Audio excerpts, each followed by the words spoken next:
In the spring of 1945, as the last Soviet artillery shells pulverized the rubble of what was once Berlin, two soldiers, one American and one Soviet, met on the banks of the Elbe River, near the city of Torgau.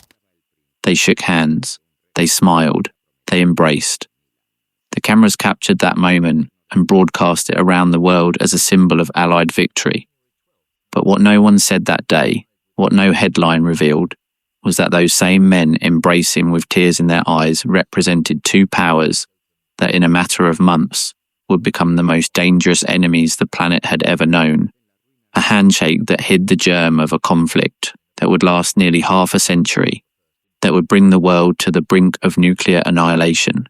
Not once, not twice, but several times, and that would divide entire nations with walls of reinforced concrete and barbed wire. That is the story we are going to tell today. But before we begin, our goal is to reach 1 million subscribers. It seems like a lot, but with your help we can achieve it.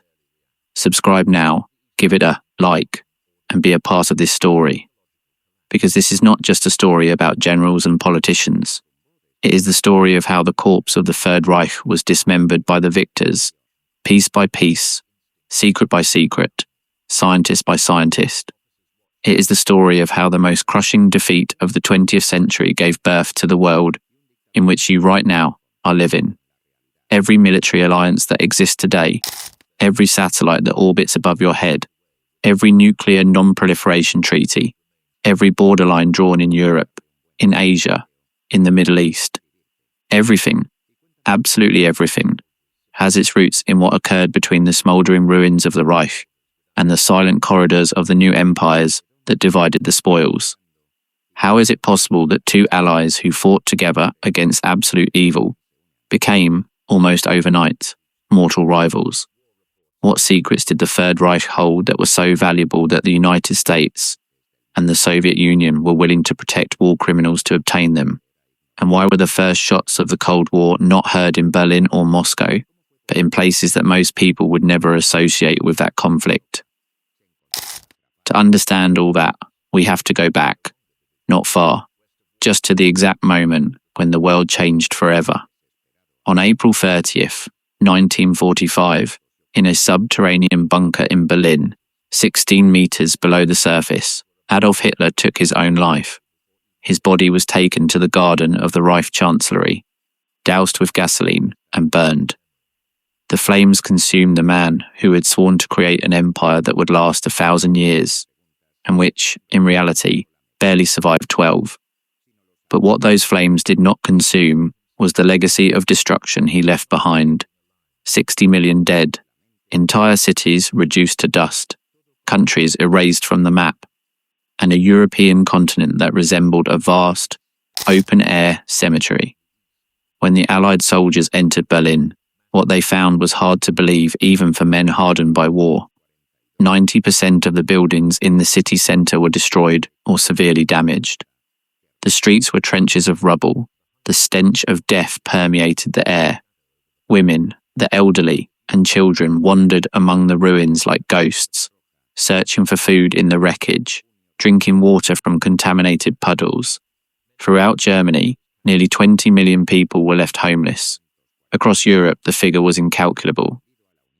But Berlin was not the only scene of horror. Warsaw had been methodically razed by Nazi troops in 1944. 85% of the city was destroyed. Dresden, bombed by the Western Allies in February 1945, was a lunar landscape of ash and bone.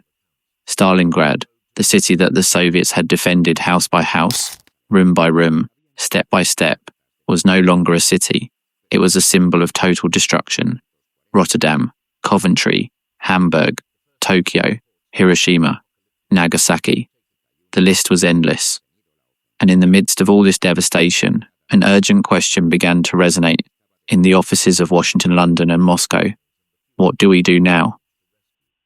That question, so simple in appearance, would unleash the most dangerous rivalry in the history of humanity. But to understand the answer, we must first understand who was sitting at the table to divide the world. Let's start with the man who, according to many historians, was the true architect of the post-war order, Joseph Stalin. In April 1945, Stalin was 66 years old. He had been ruling the Soviet Union for more than 2 decades, with an iron fist that made even some of Hitler's own tactics pale in comparison. His purges had eliminated millions of people, political opponents, high-ranking military officers, intellectuals, peasants, ethnic minorities. The gulags, forced labor camps scattered throughout Siberia and Central Asia, housed millions of prisoners who worked to death in mines, forests, and infrastructure projects. It is estimated that between 6 and 9 million people were sent to these camps during Stalin's reign, and that at least 1,200,000 died in them, although many historians consider the real figure to be significantly higher.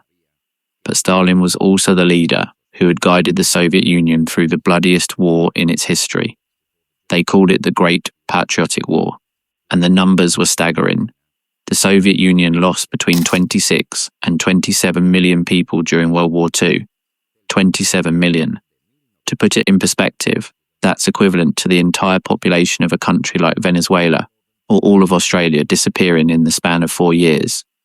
Of those 27 million, approximately 8,600,000 were soldiers, and the rest, nearly 18 million, were civilians.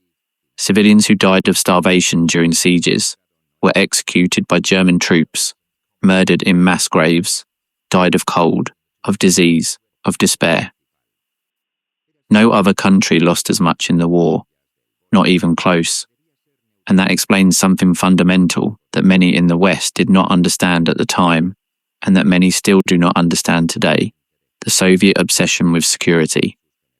For Stalin, the lesson of World War II was clear, brutal, and non-negotiable. Never again an invasion from the West. Never again. And to guarantee that, he needed one thing above all else: a belt of friendly, controlled, and if necessary subjugated countries between the Soviet border and any possible Western aggressor. That belt would have a name we all know: the Eastern Bloc. But in April 1945, it did not yet have a name. It only had the fierce determination of a man who had seen millions of his own people die and who had sworn it would not happen again. On the other side of the table was a man who, just a few weeks earlier, shouldn't have been there. Harry S. Truman became President of the United States on April 12, 1945, after the sudden death of Franklin D. Roosevelt. Roosevelt, the man who had led the United States through the Depression and the war, who had forged a personal relationship with Stalin and Churchill, who knew every detail of the post-war negotiations, was dead. And in his place was a senator from Missouri who, just 82 days earlier, had been vice president, a position that in the American politics of the era was little more than decorative. Truman had not been informed of the Manhattan Project. He did not know that the United States was about to test the atomic bomb. He did not know the details of the secret agreements Roosevelt had made with Stalin at Yalta in February 1945, when the Big Three, Roosevelt, Churchill and Stalin, met on the Black Sea coast to decide the post-war fate of the world. Truman was, in many ways, a man thrown into the void with his eyes blindfolded. But Truman had something to compensate for this: a moral clarity that some called simplism and others called determination. For Truman, the world was divided quite sharply between good and evil, and in his mind, Stalin's Soviet Union was beginning to look more and more like it belonged on the wrong side of that line. And then there was the third man, Winston Churchill, the British Lion, the man who had kept Great Britain on its feet when all seemed lost, when German bombers ravaged London night after night, when the Nazi invasion seemed inevitable. Churchill was 70 years old in 1945. He was exhausted. His country was ruined. The British Empire, which once controlled a quarter of the Earth's land surface, was crumbling. India was demanding independence. The African and Asian colonies were stirring. The British economy was in ruins, sustained only by American loans. Churchill knew that Great Britain was no longer a superpower. He knew it, even if he found it hard to admit. and Churchill was, perhaps, the first of the three to see clearly what was coming. As early as May 1945, as Europe celebrated the end of the war, Churchill sent a telegram to Truman in which he used an image that would become one of the most famous metaphors of the 20th century. He wrote that an iron curtain was descending across Europe, separating the East from the West. That phrase, that iron curtain, would define the political geography of the world for the next 4 decades. But let's return to the last days of the war, because that's where it all began to twist. The race for Berlin. Few episodes better illustrate the mistrust that already existed among the Allies than the final battle for the German capital. In the spring of 1945, Allied forces were advancing from the west and the Soviets from the east in a gigantic pincer movement that was closing on the heart of the Reich. The question was, who would get to Berlin first? For Stalin, Berlin was not just a military objective, it was a trophy, a symbol. The Soviet Union had lost millions of men fighting the Nazis, and Stalin was determined that it would be the Red Army that planted its flag on the Reichstag. He assigned his 2 best marshals, Georgy Zhukov and Ivan Konev, to the final offensive, deliberately creating a competition between them to see who would get there first. The operation involved 2.5 million Soviet soldiers, more than 6,000 tanks, and 40,000 artillery pieces. It was one of the largest concentrations of military force in the entire war. From the western side, General Dwight D. Eisenhower, Supreme Commander of the Allied forces in Europe, made a decision that enraged Churchill and surprised many generals. He would not compete for Berlin. Eisenhower considered that the cost in American lives would be too high for a target that, according to the Yalta agreements, would end up in the Soviet occupation zone anyway.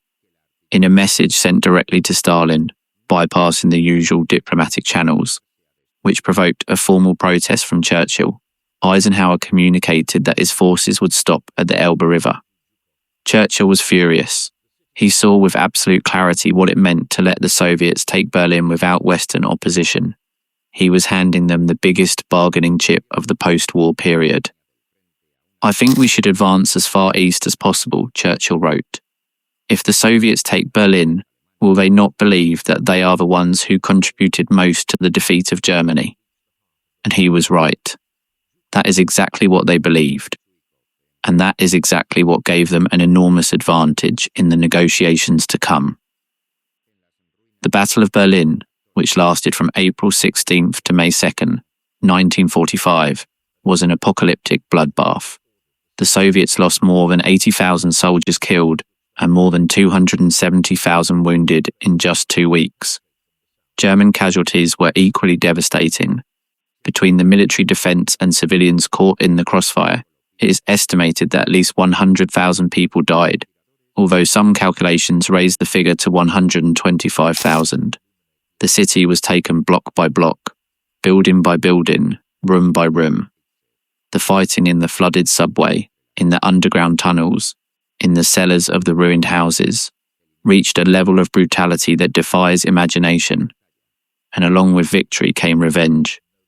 The Soviet soldiers, who had seen what the Nazis had done in their homeland, the burned villages, the massacred civilians, the extermination camps, unleashed their fury on the German population. Estimates of the rapes committed by Soviet troops in Berlin and Eastern Germany vary by source, but the most cited historians, such as Anthony Beevor in his book The Fall of Berlin 1945, place the figure at least 100,000 women in Berlin alone, and possibly up to 2 million throughout the entire Soviet occupation zone. It was a massive crime, a horror that for decades was silenced by both sides, by the Soviets, who denied it, and by the Westerners, who preferred not to talk about the excesses of their former ally. Why do we mention this? Because this collective trauma had enormous political consequences. It generated in the population of the Eastern Zone a mixture of terror and resentment towards the Soviet occupiers that would be a constant factor in the politics of divided Germany for the following decades. And because it demonstrates something fundamental to understand in the Cold War, the victors were not immaculate heroes. They were imperial powers, with their own shadows, their own crimes, their own agendas, and those agendas were about to clash. Now, let's pause for a moment, because what comes next is one of the most fascinating and least known stories of the entire post-war period. It is the story of the race for the Nazi loot. And when we say loot, we are not talking about gold or jewels, although there was that too. We are talking about something much more valuable. We are talking about brains. The Third Reich, despite all its barbarism, was an engine of unprecedented technological innovation. The Nazis invested enormous amounts of resources in advanced military research, and the results were, by 1945, terrifying. They had the V-2 rockets, the first ballistic missiles in history, capable of flying at supersonic speeds and hitting targets more than 300 kilometers away. London had been bombarded with more than 1,300 of these rockets, which killed almost 3,000 people and caused more than 6,000 injuries. But what was truly frightening was not what the V-2s had already done, but what they represented. The possibility of launching weapons of mass destruction across entire continents. Whoever controlled that technology would control the future of war. They also had the world's first operational jet aircraft, the Messerschmitt Me-262, which flew 100 kilometers per hour faster than any Allied fighter. They had the first guided anti-ship missiles, like the Fritz X, which sank the Italian battleship Roma in September 1943. They had hydrogen peroxide submarines, the Type 21, which was so advanced that their design would influence submarine construction for decades. They had ongoing research into chemical and biological weapons, into nuclear energy. Yes, the Nazis also worked on an atomic bomb, although their program failed for multiple reasons. Into radar technology, synthetic materials, jet propulsion, and advanced aerodynamics. All of this was scattered across factories, laboratories, universities, and secret bases throughout Germany and the occupied territories. And both the United States and the Soviet Union knew it, and they wanted it, desperately.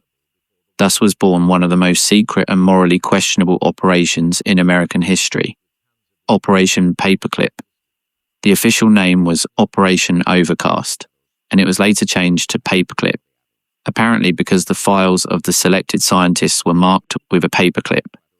What that innocent-sounding name concealed was a massive recruitment operation of Nazi scientists, engineers, and technicians to put them at the service of the United States.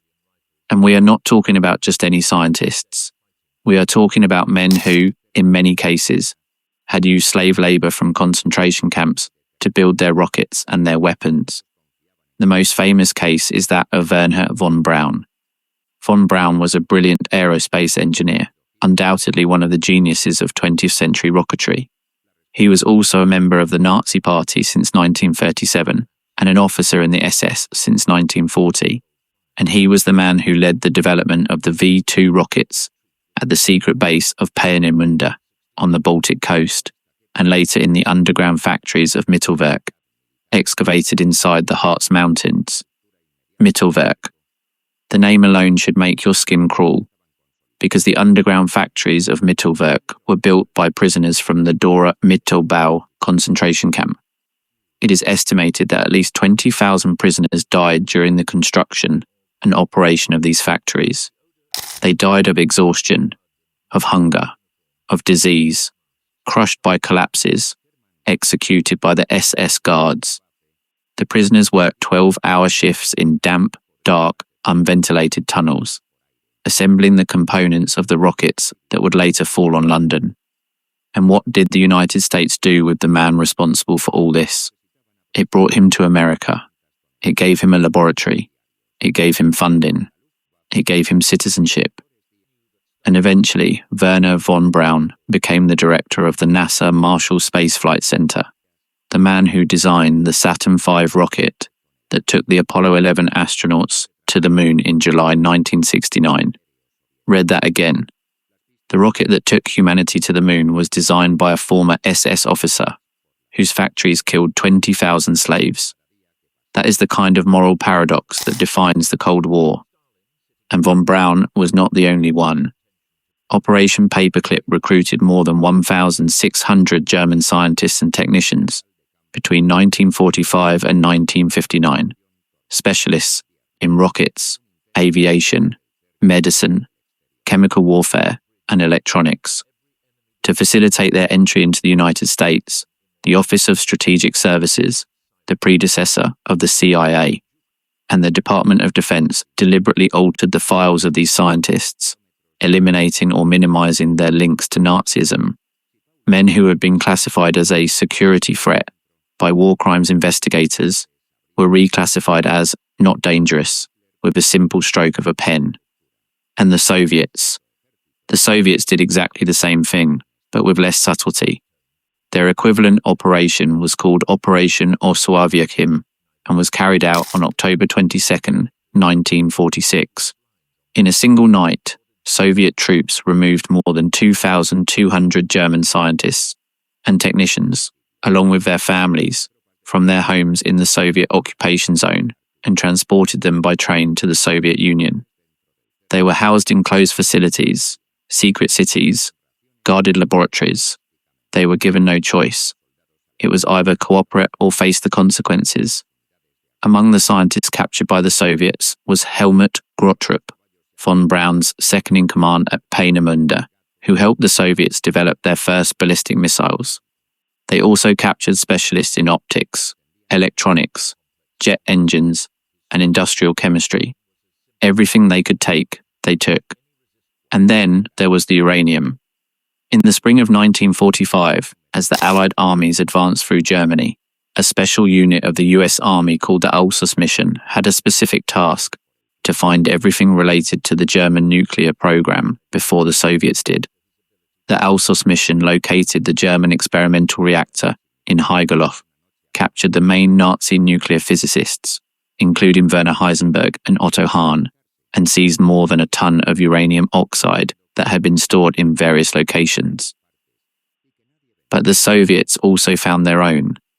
When the Red Army captured the German industrial facilities in Saxony and Thuringia, it seized large quantities of processed uranium that had been destined for the Reich's nuclear program. And more importantly, they captured the uranium mines of the Ore Mountains on the border between Germany and Czechoslovakia, which would become a crucial source of fissile material for the Soviet nuclear program in the following years. Do you see the pattern? Before the war had officially ended, before any peace treaty was signed, before the new borders were drawn, the United States and the Soviet Union were already competing fiercely for the spoils of the Third Reich. It was not an ideological competition. It was a competition for power, for technology, for military advantage, and that competition would become the backbone of the Cold War. But technology was only part of the loot. There was something else, something that was perhaps even more valuable in the long run. Information, intelligence, secrets. And this is where the story becomes truly dark. When the war ended, the Allied intelligence agencies realized they had a huge problem. They needed information about the Soviet Union, and they needed it quickly.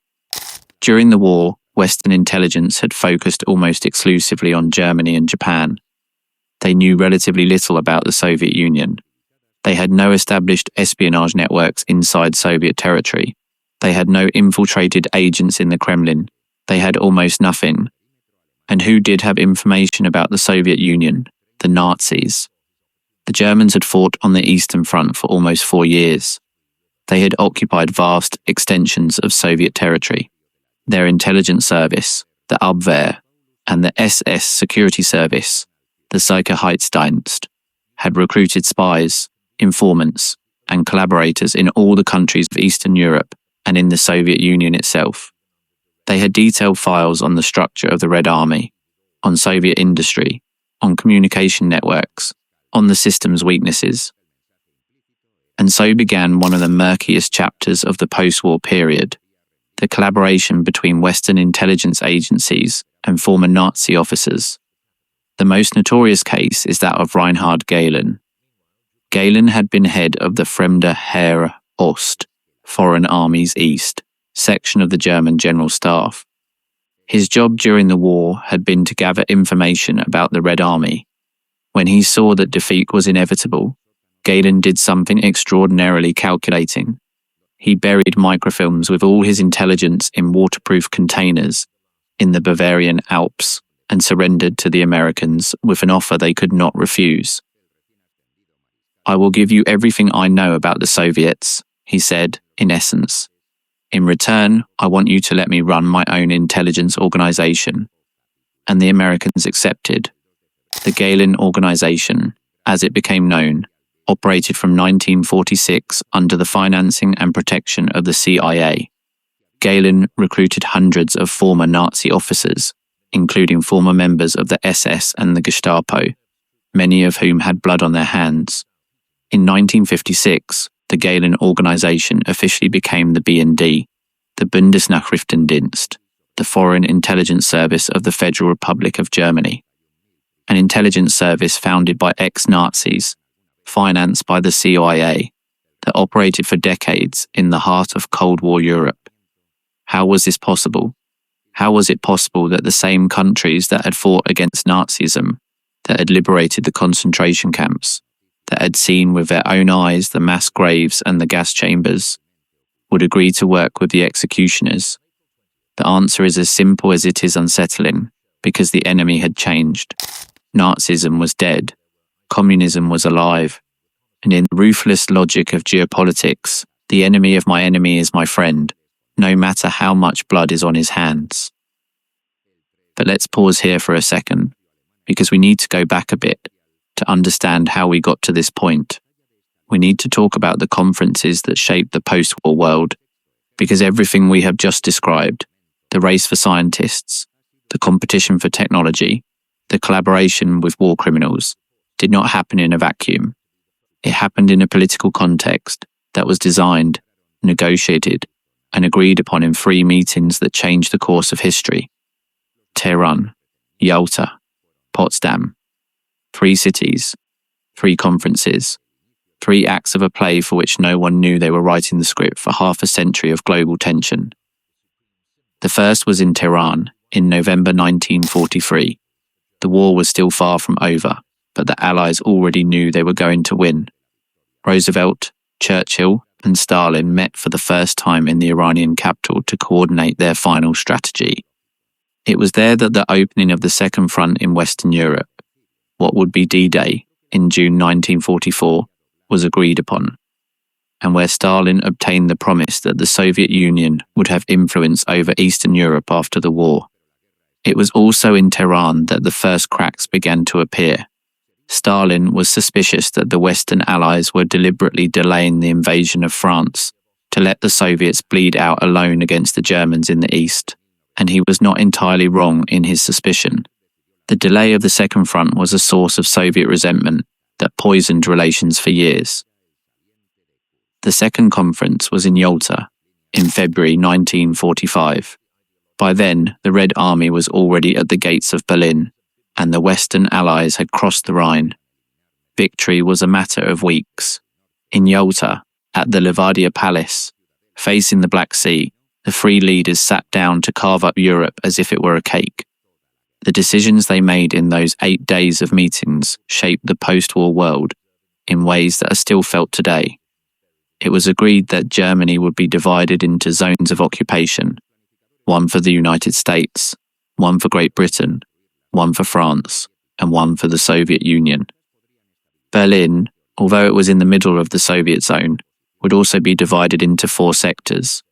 It was agreed that free elections would be held in the liberated countries of Eastern Europe, an agreement that Stalin signed with no intention of fulfilling. The creation of the United Nations was agreed upon, with a Security Council in which the 5 great powers, the United States, the Soviet Union, Great Britain, France, and China, would have the right of veto. And secret agreements were made about Asia. Stalin promised to declare war on Japan 3 months after Germany's surrender, in exchange for territorial concessions in Manchuria and the Kuril Islands. Roosevelt returned from Yalta believing he had reached a viable agreement with Stalin. Churchill was more skeptical. and history would prove them both right. Yalta was a viable agreement, but viable for Stalin, not for the peoples of Eastern Europe, who would live under communist dictatorships for the next 4 decades. And then came Potsdam, July 1945, and everything was different. Roosevelt was dead. In his place was Truman, a man Stalin did not know and whom initially he underestimated. Churchill was there at the beginning, but in the middle of the conference, he received news that left him stunned. He had lost the British general election. The voters, in a twist that few expected, elected the Labourite Clement Attlee as Prime Minister. Churchill, the war hero, was replaced at the negotiating table by a man he considered a mediocrity. But the real bomb, and the word is not accidental, was in Truman's pocket. On July 16, 1945, one day before the start of the Potsdam Conference, the United States successfully detonated the first atomic bomb in the New Mexico desert, in the test known as Trinity. The explosion was equivalent to 20,000 tons of TNT. The project's scientific director, J. Robert Oppenheimer, would later recall that, at that moment, a verse from the sacred Hindu text, the Bhagavad Gita, came to his mind. Now I am become death, the destroyer of worlds. Truman received the news in Potsdam, and he decided to use it. During the conference, in an apparently casual comment, Truman mentioned to Stalin that the United States had developed a new weapon of unusual destructive power. Stalin barely reacted. He nodded his head and said he hoped the Americans would make good use of it against Japan. Truman and his advisors believed that Stalin had not understood the magnitude of what they were telling him. They were wrong. Stalin knew everything. Soviet spies infiltrated in the Manhattan Project. Klaus Fuchs, Theodore Hall, the Rosenbergs, and others had been sending information to Moscow for years. Stalin not only knew that the Americans had the bomb, he knew how it worked. And that same night, upon returning to his quarters, Stalin telephoned Igor Kurchatov, the director of the Soviet nuclear program, and ordered him, speed up the work. The nuclear race had begun. But before the atomic bomb, before the world entered the era of nuclear terror, there was another moment that defined the post-war period in an equally profound, though less spectacular way. It was the moment when the Allies sat down in front of a map of Europe and decided where the lines would go. How do you divide a continent? How do you draw a line on a map and decide that millions of people on one side will live one way, and millions of people on the other side will live another, completely different way? Who has the right to do that? Nobody. And yet they did it. The division of Germany is, perhaps, the most dramatic example. Germany was cut into 4 pieces, one for each occupying power. The American zone included the south and parts of the centre of the country, Bavaria, Hesse, part of Baden-Württemberg. The British zone covered the northwest, Lower Saxony, North Rhine-Westphalia, Hamburg, Schleswig-Holstein. The French zone occupied the southwest, the Saarland, part of Rhineland-Palatinate, part of Baden, and the Soviet zone encompassed the entire east, Saxony, Thuringia, Brandenburg, Mecklenburg, and half of Berlin. Berlin, that cursed and fascinating city that would become the symbol of the Cold War. Berlin was 170 kilometers inside the Soviet zone, which meant that the city's western sectors were an island in a communist sea. To get to West Berlin from West Germany, one had to cross Soviet territory, and that, as we will see, would give Stalin a lever of pressure that he would not hesitate to use. But Germany was only one piece of the puzzle. The real tragedy unfolded east of the demarcation lines. Poland was the country that, perhaps, paid the highest price for the Allied victory. 6 million Poles had died during the war, almost 17% of its total population. The country had been the first to be invaded by the Nazis in September 1939, and was also invaded simultaneously by the Soviet Union from the east, as part of the Molotov-Ribbentrop Pact, that secret agreement between Hitler and Stalin to carve up Eastern Europe, which is, in itself, one of the greatest diplomatic betrayals of the 20th century. Poland was occupied, brutally repressed, its intellectual and military elites murdered. The Katyn massacre, where the Soviet NKVD executed more than 22,000 Polish officers, police, intellectuals and professionals in the spring of 1940, is one of the most atrocious crimes of the war, a crime the Soviet Union denied for decades and for which it blamed the Nazis. And when the war ended, what did Poland get? A new government imposed by Stalin, a people's democracy that had nothing democratic about it, and redrawn borders that literally shifted it westward. It lost its eastern territories to the Soviet Union and received in exchange German territories west of the Oder and Neisse rivers. Millions of people were displaced. Poles who had lived for generations in cities like Lwów, which became Lviv and became part of Soviet Ukraine, were forced to leave. And Germans who had lived for centuries in Silesia, Pomerania, and East Prussia were expelled from their homes in one of the largest forced migrations in history. It is estimated that between 12 and 14 million ethnic Germans were expelled from Eastern Europe between 1944 and 1950, and that between 500,000 and 2 million died during these expulsions from hunger, disease, violence, and the brutal conditions of the transfer.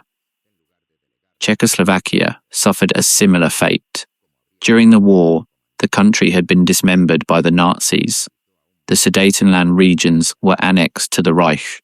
Bohemia and Moravia became a German protectorate, and Slovakia was transformed into a puppet state. When the war ended, Czechoslovakia was restored, but under the growing shadow of Soviet influence. In 1948, a communist coup, supported by Moscow, ended Czechoslovak democracy and established a dictatorship that would last until 1989. Hungary, Romania, Bulgaria, Yugoslavia, Albania. One by one, the countries of Eastern Europe fell under the Soviet orbit. The methods varied. In some cases, as in Yugoslavia and Albania, it was the local communist partisans themselves who took power after fighting against the Nazis. In others, as in Hungary and Romania, the Soviets imposed puppet governments through a combination of military pressure, electoral manipulation, and purges of non-communist parties. In all cases, the result was the same: one-party dictatorships, centralized economies, secret police, censorship, and the systematic suppression of any form of dissent. Churchill had predicted it. In his famous speech in Fulton, Missouri, on March 5, 1946, he pronounced the words that define the era. From Stettin in the Baltic to Trieste in the Adriatic, an iron curtain has descended across the continent. Behind that line lie all the capitals of the ancient states of Central and Eastern Europe: Warsaw, Berlin, Prague, Vienna, Budapest, Belgrade, Bucharest, and Sofia. All these famous cities and the populations around them lie in what I must call the Soviet sphere. Iron Curtain. The metaphor was perfect. A curtain that fell on a stage, hiding what was happening behind it. And what was happening behind it was grim. But here is something that many forget. The Cold War did not begin with a formal declaration. There was no precise date, no moment when someone said, "Now we are enemies." It was a gradual process, an accumulation of mistrust, provocations, misunderstandings, and cold calculations that hardened the positions until the world was divided into two irreconcilable blocks. And what was the first great confrontation of this new era? What was the first crisis that brought the world to the brink of the abyss? The answer surprises many. It was not Berlin, it was Iran and Turkey, and then Greece. In 1946, the Soviet Union refused to withdraw its troops from northern Iran, which they had occupied during the war as part of an agreement with the British to secure supply routes. Stalin pressed for oil concessions and supported separatist movements in Iranian Azerbaijan and Kurdistan. It was the first post-war crisis to reach the newly created United Nations Security Council. Under diplomatic pressure, the Soviets finally withdrew, But the message was clear. Stalin was willing to expand his influence beyond Eastern Europe. At the same time, the Soviet Union was pressuring Turkey to obtain joint control of the Bosphorus and Dardanelles Straits, the strategic passage between the Black Sea and the Mediterranean. And in Greece, a civil war between the monarchist government, supported by the British, and communist guerrillas threatened to turn the country into the next domino to fall under Soviet influence. It was this context, Iran, Turkey, Greece, that led Harry Truman to deliver, on March 12, 1947, one of the most transcendental speeches in modern history. Before the United States Congress, Truman declared, "I believe that it must be the policy of the United States to support free peoples who are resisting attempted subjugation by armed minorities or by outside pressures." The Truman Doctrine. With those words, the United States assumed the role of leader of the free world and committed to containing the expansion of communism anywhere on the planet. It was the official birth of the policy of containment, the strategy that would define American foreign policy throughout the Cold War.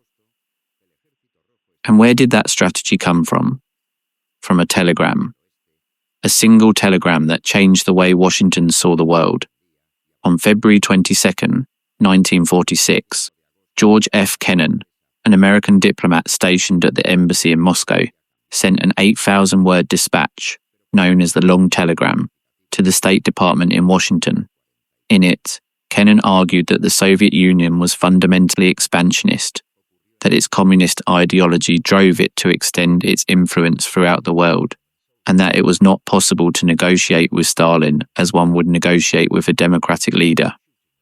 The only viable strategy, according to Kennan, was containment, to resist Soviet expansion firmly and constantly, without provoking a direct war, until the Soviet system collapsed under the weight of its own internal contradictions. Kennan's telegram circulated throughout the US government like a lightning bolt. It was read by secretaries, undersecretaries, generals, admirals. It provided the intellectual framework for everything that would come later: the Truman Doctrine, the Marshall Plan, NATO, the arms race, the wars in Korea and Vietnam. A single document, written by a single man from an embassy in Moscow, which became the roadmap for the Western superpower for half a century. But containment needed more than words. It needed money. A lot of money. And this is where one of the most ambitious, and, according to many, most successful programs in the history of foreign policy comes into play: the Marshall Plan. On June 5, 1947, Secretary of State George C. Marshall delivered a speech at Harvard University in which he announced what was officially called the European Recovery Program, but which everyone knows as the Marshall Plan. The idea was simple in concept and colossal in scale. The United States would provide massive economic aid to the European countries devastated by the war, so that they could rebuild, stabilize, and fundamentally not fall into the arms of communism. How much money are we talking about? Approximately $13 billion of the era, which in today's dollars would be equivalent to about $150 billion. This money was distributed among 16 European countries between 1948 and 1952. Great Britain was the largest recipient, followed by France, Italy, and West Germany. It was used to rebuild factories, repair infrastructure, buy raw materials, modernize agriculture, and stabilize currencies. What is crucial is that the Marshall Plan's offer was extended to all European countries, including the Soviet Union and the countries of Eastern Europe. It was a masterful diplomatic move. If Stalin accepted, the Americans would gain economic influence in the Soviet bloc. If he refused, he would be seen as the one responsible for depriving his own allies of aid they desperately needed. Stalin refused, and he forced all the countries in his sphere of influence to refuse as well. Czechoslovakia and Poland had shown initial interest in participating, but they were forced to back down by direct Soviet pressure. In response, Stalin created the Cominform, the Communist Information Bureau, In September 1947, and later, the Comecon, the Council for Mutual Economic Assistance, in 1949, which were the Soviet equivalents of the Marshall Plan, although with a fraction of the budget and significantly less effectiveness. The Marshall Plan did not just rebuild Western Europe, it created a network of economic and political dependence that linked those countries to the United States in a way that endures to this day. It was, in the words of many historians, as important to winning the Cold War as any nuclear weapon. But do you know what the most ironic part is? That one of the biggest beneficiaries of the Marshall Plan was West Germany, the country that, just 3 years earlier, had been the mortal enemy of the entire free world, was now being rebuilt with American money. Why? Because Washington realized that a prosperous and stable West Germany was the best barrier against Soviet expansion to the West. And that brings us to one of the most dramatic crises of the entire Cold War, a crisis that tested the wills of both superpowers and that turned Berlin into the most dangerous place on the planet, the Berlin blockade.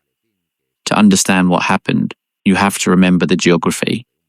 Berlin was divided into 4 sectors, but the entire city was surrounded by the Soviet occupation zone. Western troops and supplies reached West Berlin by road, rail, and canals that crossed territory controlled by the Soviets. There was no formal agreement that guaranteed permanent access, and Stalin decided to use that vulnerability as a weapon. The trigger was the currency reform. In June 1948, the Western powers introduced a new currency, the Deutsche Mark, in their occupation zones, including West Berlin. The new currency replaced the old Reichsmark, which had been devalued to the point of irrelevance and was designed to stabilize the economy and lay the foundations for recovery. For the Soviets, it was an unbearable provocation. They saw the currency reform as a step towards the creation of a separate West German state, which in fact it was. They wanted a unified, weak Germany under Soviet influence. A strong, prosperous West German state, linked to the West, was the exact opposite of what they wanted. On June 24, 1948, the Soviet Union cut off all land and river access to West Berlin. Roads blocked, railway lines interrupted, canals closed, the electricity supplied from the Soviet zone was cut off. 2.5 million people in the western sectors of Berlin were isolated from the world, without food, without fuel, without medicine. Stalin calculated that the Western Allies would have to choose between 2 options: surrender and abandon Berlin, or force the blockade by land, which would mean a direct military confrontation that could escalate into a new war. Stalin believed that neither of the Western powers was willing to risk a war over Berlin. He believed they would withdraw. He was wrong. The Western response was one of the most astonishing logistical achievements in history: the Berlin airlift.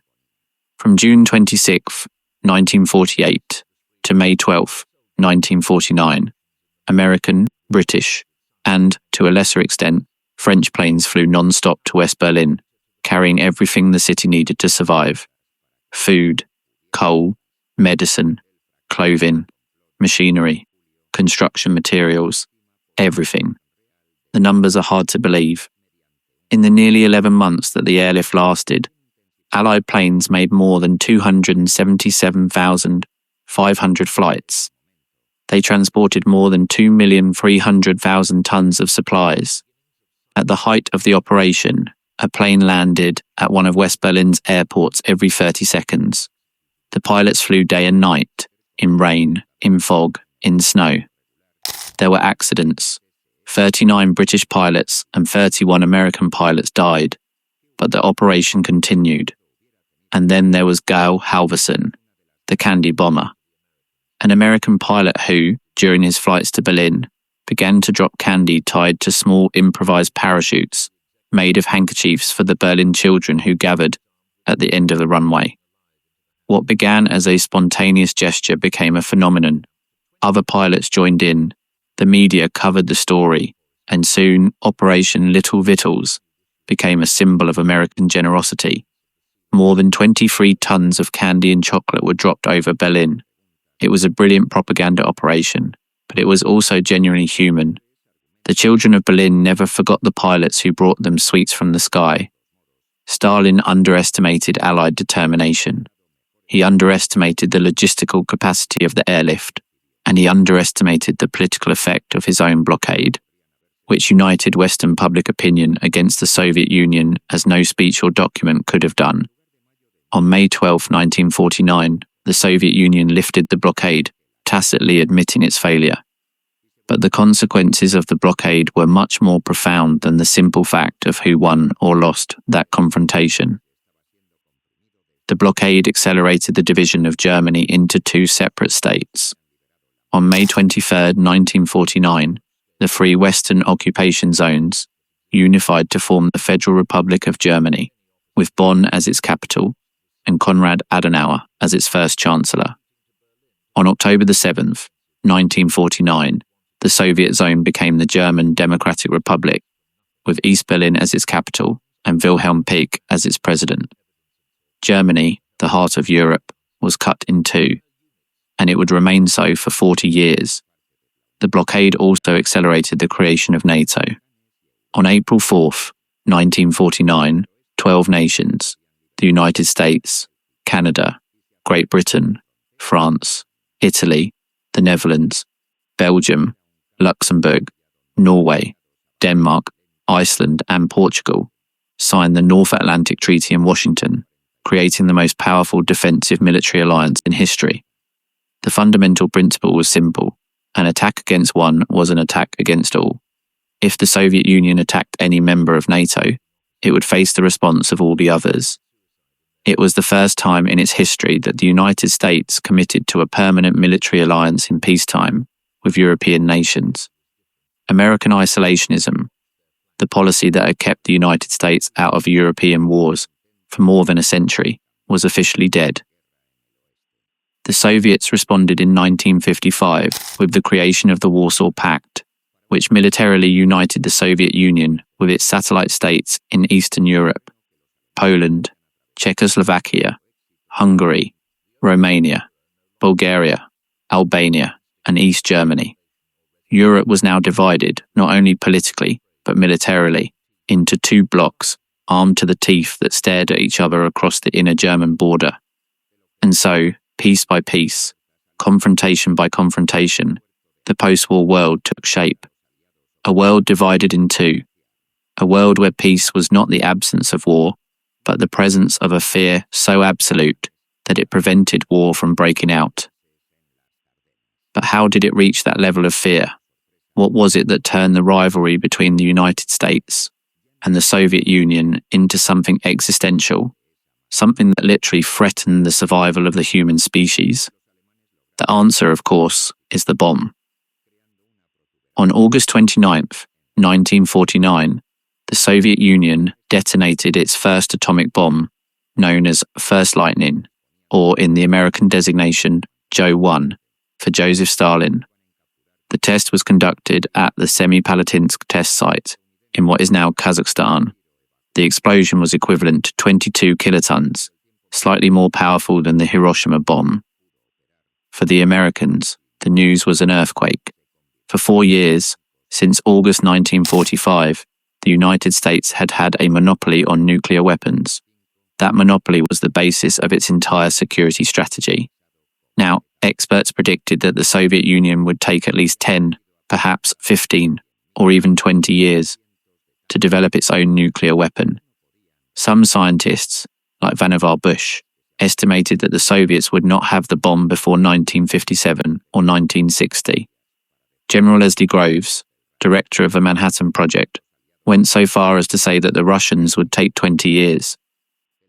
They were wrong. Everyone was wrong. Because on September 3, 1949, when a US WB-29 Weather aircraft, flying a routine atmospheric surveillance route off the coast of Siberia, collected air samples containing unequivocal radioactive particles, the world changed forever. The analysis confirmed the unthinkable. The Soviet Union had detonated a nuclear device. The American monopoly was over, and it had ended much, much sooner than anyone in Washington had predicted. Truman was slow to accept the news. How was it possible? How had a country devastated by war, that had lost 27 million people, whose industry was in ruins, managed to develop the most complex and destructive technology ever created by man in just 4 years? The answer has several components, and each of them is a story in itself. First, espionage. The Soviets did not start from scratch. They had spies inside the Manhattan Project who provided them with extraordinarily detailed information about the design of the American bomb. The most important of all was Klaus Fuchs, a German-born physicist, who had fled Nazism, taken refuge in Great Britain, and had been assigned to the Manhattan Project as part of the Anglo-American scientific collaboration. Fuchs was a convinced communist, and for years, while working at the Los Alamos laboratories, the heart of the US nuclear program, he passed detailed designs of the weapon to Soviet intelligence services. The Soviets built their first bomb, the RDS-1, as an almost exact replica of Fat Man, the plutonium bomb that destroyed Nagasaki, using the design descriptions that Fuchs had provided. But it was not only Fuchs. Theodore Hall, another Los Alamos physicist, also spied for the Soviets. David Greenglass provided information on the detonation mechanisms, and Julius and Ethel Rosenberg, executed in the electric chair in 1953, were convicted of conspiracy to commit atomic espionage in a trial that divided American public opinion. Second, Soviet scientific capability. The spies provided crucial shortcuts, but they did not build the bomb. That was done by Soviet scientists. Igor Kurchatov, the program director, whom they called the Beard for his characteristic thick beard. Yuli Khariton, the chief weapon designer at the secret facility of Artemis-16, a closed city that did not appear on any map. Yakov Zeldovich, who performed the theoretical calculations on nuclear combustion. These men worked under unimaginable pressure. Stalin had put Lavrenti Beria, the head of the NKVD, the Soviet secret police, a man whose cruelty was legendary even among the Soviets themselves, in charge of the project's political supervision. The message was clear. Either they produced the bomb or they would face the consequences. And in Stalin's Soviet Union, the consequences meant the Gulag or death. On December 25, 1946, the Soviets achieved the first controlled chain reaction outside of North America, in a graphite reactor, similar to Enrico Fermi's Chicago Pile 1. In the autumn of 1948, the plutonium production reactor at Chelyabinsk 40, later known as Mayak, began to operate. And by mid-1949, the first metallic plutonium was successfully separated. On August 29, 1949, at 7 in the morning, local time, at the Semipalatinsk test site, on the steppes of Kazakhstan, the RDS-1 was successfully detonated. The flash illuminated the horizon, the mushroom cloud rose over the steppe, and the era of the American nuclear monopoly ended abruptly. And what did the United States do when it discovered that it was no longer the only nuclear power in the world? It built a bigger bomb, a much bigger bomb. On January 31st, 1950, just 5 months after the Soviet test, President Truman authorized the development of the hydrogen bomb, also known as the superbomb, or thermonuclear bomb. If the atomic bomb used fission, the splitting of heavy atoms, to release energy, the hydrogen bomb used fusion, the joining of light atoms, like those of hydrogen, to release an amount of energy that made the Hiroshima and Nagasaki bombs look like firecrackers. On November 1st, 1952, the United States detonated Ivy Mike, the first thermonuclear device, at Devitac Atoll in the Pacific. The explosion had a yield of 10.4 megatons, 500 times more powerful than the Hiroshima bomb. The island of Elugalab, where the test was conducted, ceased to exist. Literally. Where there had once been an island, there was now an underwater crater almost 2 kilometers in diameter. And the Soviets? 3 years. It only took them 3 years. On November 22nd, 1955, the Soviet Union detonated the RDS-37. its first true thermonuclear bomb, with a yield of 1.6 megatons. It was almost 100 times more powerful than its first atomic bomb from 6 years earlier. The nuclear race had become an upward spiral of potential destruction with no visible limit. And here is where we need to stop and ask a question that is perhaps not asked often enough. Why didn't the United States use its nuclear advantage when it had it? Why didn't it attack the Soviet Union between 1945 and 1949, when it had a monopoly on the bomb and the Soviets could not respond? Because the idea existed. It was not just a fantasy of warmongering generals. There were concrete plans.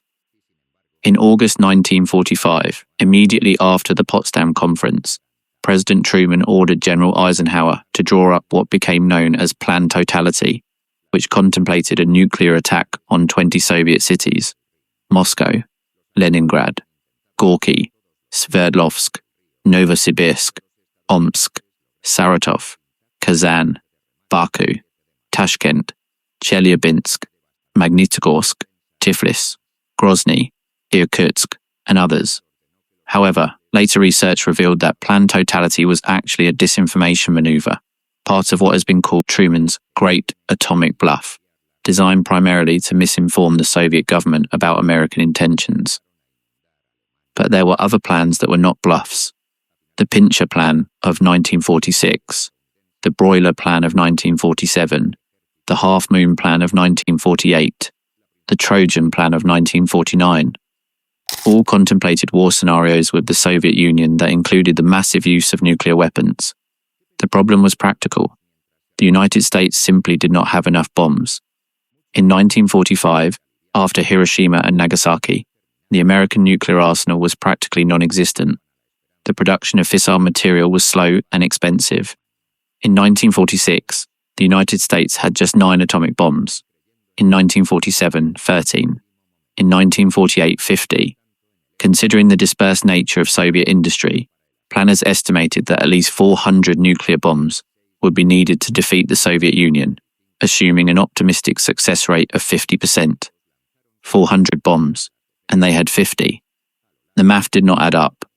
Furthermore, there was the political factor. The American public, exhausted by the war, would not have accepted a preventive attack against a country that had been its ally. The Europeans, who would live with the consequences of a war on their continent, would have opposed it fiercely. And there was a real military risk. Even without nuclear weapons, the Red Army was the most powerful land force in the world. If a nuclear attack failed to paralyze the Soviet Union in a single blow, Soviet troops could have overrun Western Europe in a matter of weeks before American reinforcements could cross the Atlantic. So the window of opportunity closed, and when the Soviets detonated their own bomb in August 1949, the possibility of a preventive attack evaporated forever. Now both sides had the ultimate weapon, and that created a situation unprecedented in the history of humanity. 2 powers that could destroy each other, and in doing so, destroy all civilization.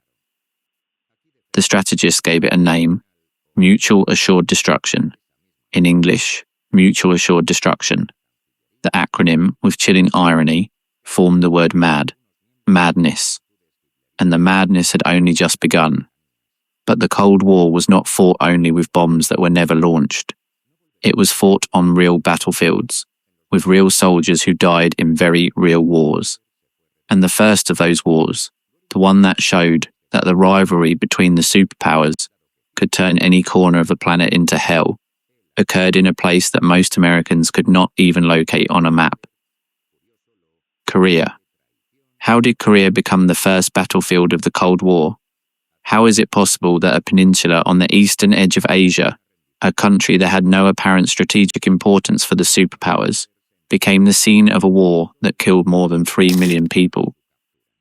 The answer, once again, must be sought in the fall of the Reich and in the decisions that were made when the world was being divided. Korea had been a Japanese colony since 1910. For 35 years, the Koreans lived under a brutal occupation that suppressed their culture, their language, and their identity. When Japan surrendered in August 1945, Korea was liberated. But liberated by whom? The Soviets had declared war on Japan on August 8, 1945, exactly 3 months after the surrender of Germany, fulfilling to the day the promise Stalin made at Yalta, and their troops quickly entered northern Korea. The Americans, who were further away, needed time to arrive. In a decision made hastily on the night of August 10, 1945, 2 young officials from the State Department, one of whom was Dean Rusk, who years later would be Secretary of State, were tasked with proposing a demarcation line for the occupation of Korea. They had a National Geographic map and 30 minutes. They chose the 38th parallel because it divided the peninsula approximately in half, and because it left the capital, Seoul, in the American zone. They did not consult the Koreans. They did not consult the Soviets. They did not consult anyone. They drew a line on a map and millions of people were divided. To almost everyone's surprise, Stalin accepted the line. His troops stopped at the 38th parallel. The Americans occupied the south, and what was supposed to be a temporary division became, like everything in the Cold War, permanent. In the north, the Soviets installed Kim Il-sung, a Korean communist guerrilla who had fought with the Soviets against the Japanese, as leader of the Democratic People's Republic of Korea. In the south, the Americans supported Syngman Rhee, an authoritarian nationalist politician who had lived in exile in the United States, as president of the Republic of Korea. Both leaders claimed to be the legitimate government of all of Korea. Both wanted to reunify the country under their control. Both were willing to use force. On June 25, 1950, the North Korean army crossed the 38th parallel with 135,000 soldiers and hundreds of Soviet-made T-34 tanks. The invasion took the South completely by surprise. In 3 days, Seoul had fallen. In a few weeks, the South Korean forces and the few American contingents present in the country were pushed into a small perimeter around the port city of Busan, in the extreme southeast of the peninsula. It seemed that all of Korea would fall into communist hands. Truman's response was swift and decisive. He convened an emergency session of the United Nations Security Council. The Soviets were boycotting the sessions at the time, which meant they could not veto the resolution, and obtained authorization for an international military intervention. Under the UN flag, but with an overwhelmingly American command, troops from 16 nations were sent to Korea. And then came the military masterstroke. On September 15, 1950, General Douglas MacArthur executed an amphibious landing at Incheon, a port on the west coast of Korea, 200 kilometers behind the North Korean lines.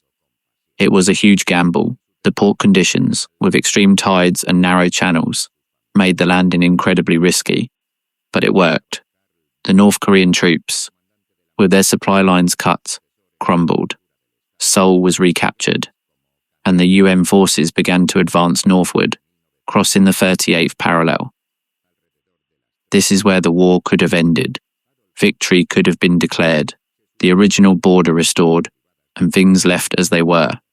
But Truman and MacArthur decided to go further. They decided to reunify all of Korea under a non-communist government.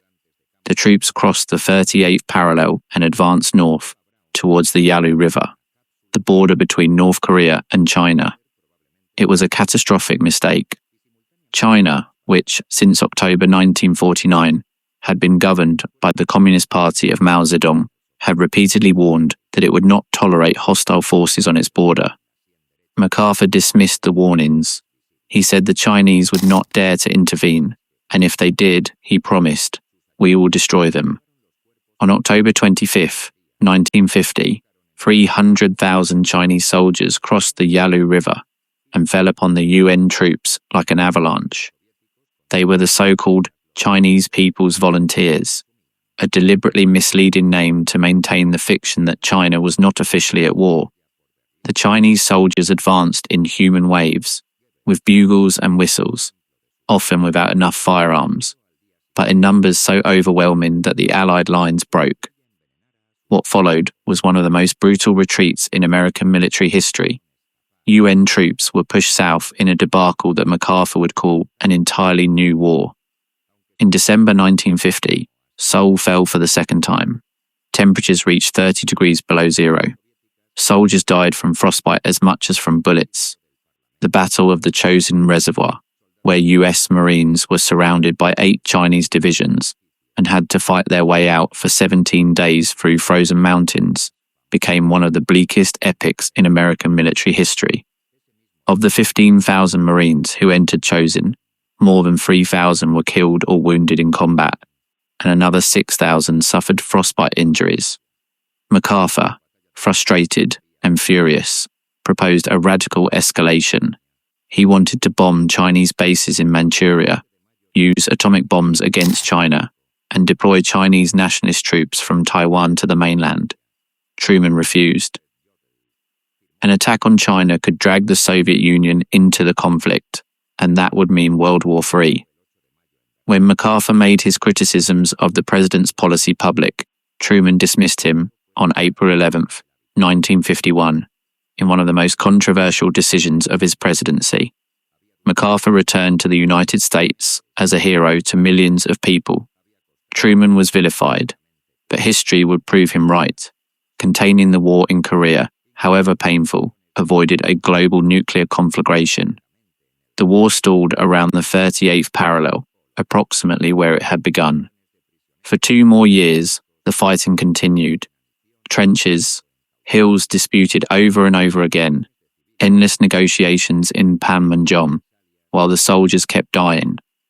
The armistice was signed on July 27, 1953, 2 years, 1 month, and 2 days after the peace talks began. It was not a peace treaty, it was a ceasefire. Technically, the 2 Koreas are still at war today. The human cost was devastating. It is estimated that between 2 and 3 million Korean civilians, 700,000 Chinese soldiers, 200,000 North Korean soldiers, nearly 37,000 American soldiers, and several thousand soldiers from other participating countries died. North Korea was left destroyed. The American bombings, which were more intense than those of World War II in the Pacific, ravaged the country. General Curtis LeMay, head of the Strategic Air Command, estimated after the war that the bombings had killed 20% of North Korea's population. And in the end, the line on the map remained in the same place. Was it worth it? What was achieved? Those are questions that historians continue to debate. But what no one disputes is what the Korean War demonstrated, that the Cold War was not cold at all. It was a real war, with millions of real deaths, fought in countries that served as a battlefield for a rivalry that was not their own. And Korea was not the last. Vietnam would come. Afghanistan would come. Wars would come in Africa, in Latin America, in the Middle East. The pattern would repeat itself over and over. 2 superpowers that could not confront each other directly, because doing so would mean the end of civilization, fighting through intermediaries in distant countries with someone else's blood. But let's go back to Europe, because while blood was being shed in Asia, the heart of the Cold War was still beating on the old continent. And that heart had a name: Berlin. Remember the 1948 to 1949 blockade?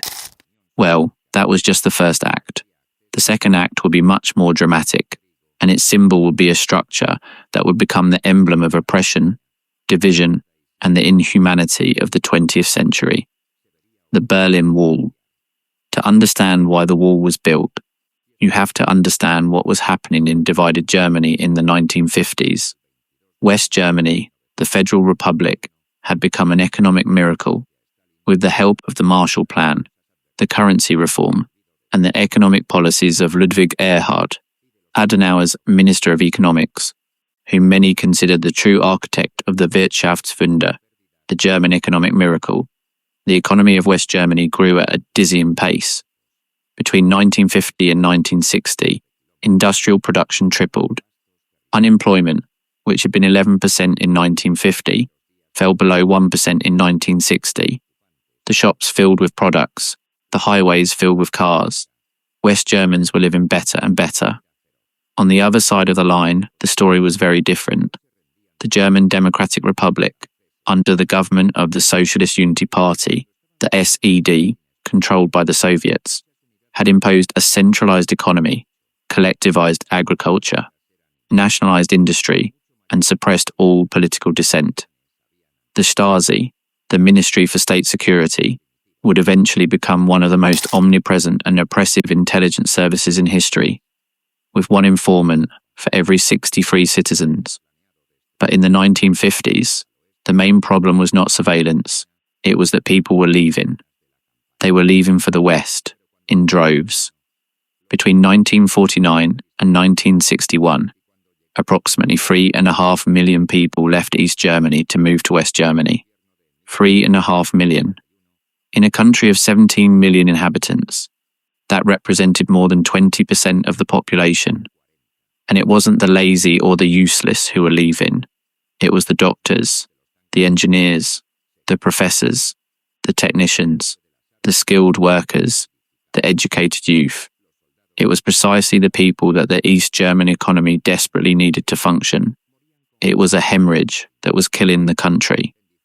And where were they leaving from? Through Berlin. Because Berlin, although it was divided into sectors, had no physical border between East and West within the city. One could take the subway in East Berlin, get off at a station in West Berlin, and simply not go back. Thousands of people did it every week. It was the escape hatch, the crack in the Iron Curtain. For the government of East Germany, led by Walter Ulbricht, the situation was untenable. If the hemorrhage continued, the state would collapse. Ulbricht had been asking Moscow for permission for years to close the border in Berlin. Nikita Khrushchev, Stalin's successor, who had died in March 1953, was reluctant, knowing that closing the border would be a public relations disaster. But finally, faced with the evidence that the alternative was the collapse of East Germany, he gave his approval. What happened on the night of August 12th to 13th, 1961, was one of the most audacious and cynical operations of the Cold War. At 1 a.m, soldiers and police of East Germany began to unroll barbed wire along the entire line separating East Berlin from West Berlin. 40 kilometers of border within the city. They cut the streets, they blocked the subway stations, they tore up the tram rails. By dawn, Berlin was divided.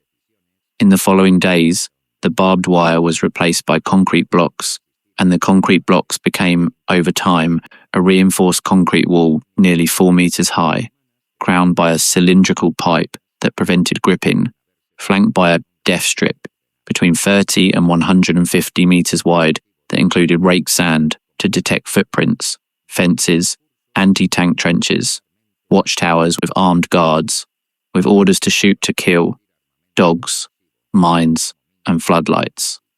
The Berlin Wall, 155 kilometers long if you include the border that surrounded all of West Berlin, 302 watchtowers, more than 250 guard posts with dogs, 20 bunkers, and an order that left no room for interpretation, the Schießbefehl, the order to shoot.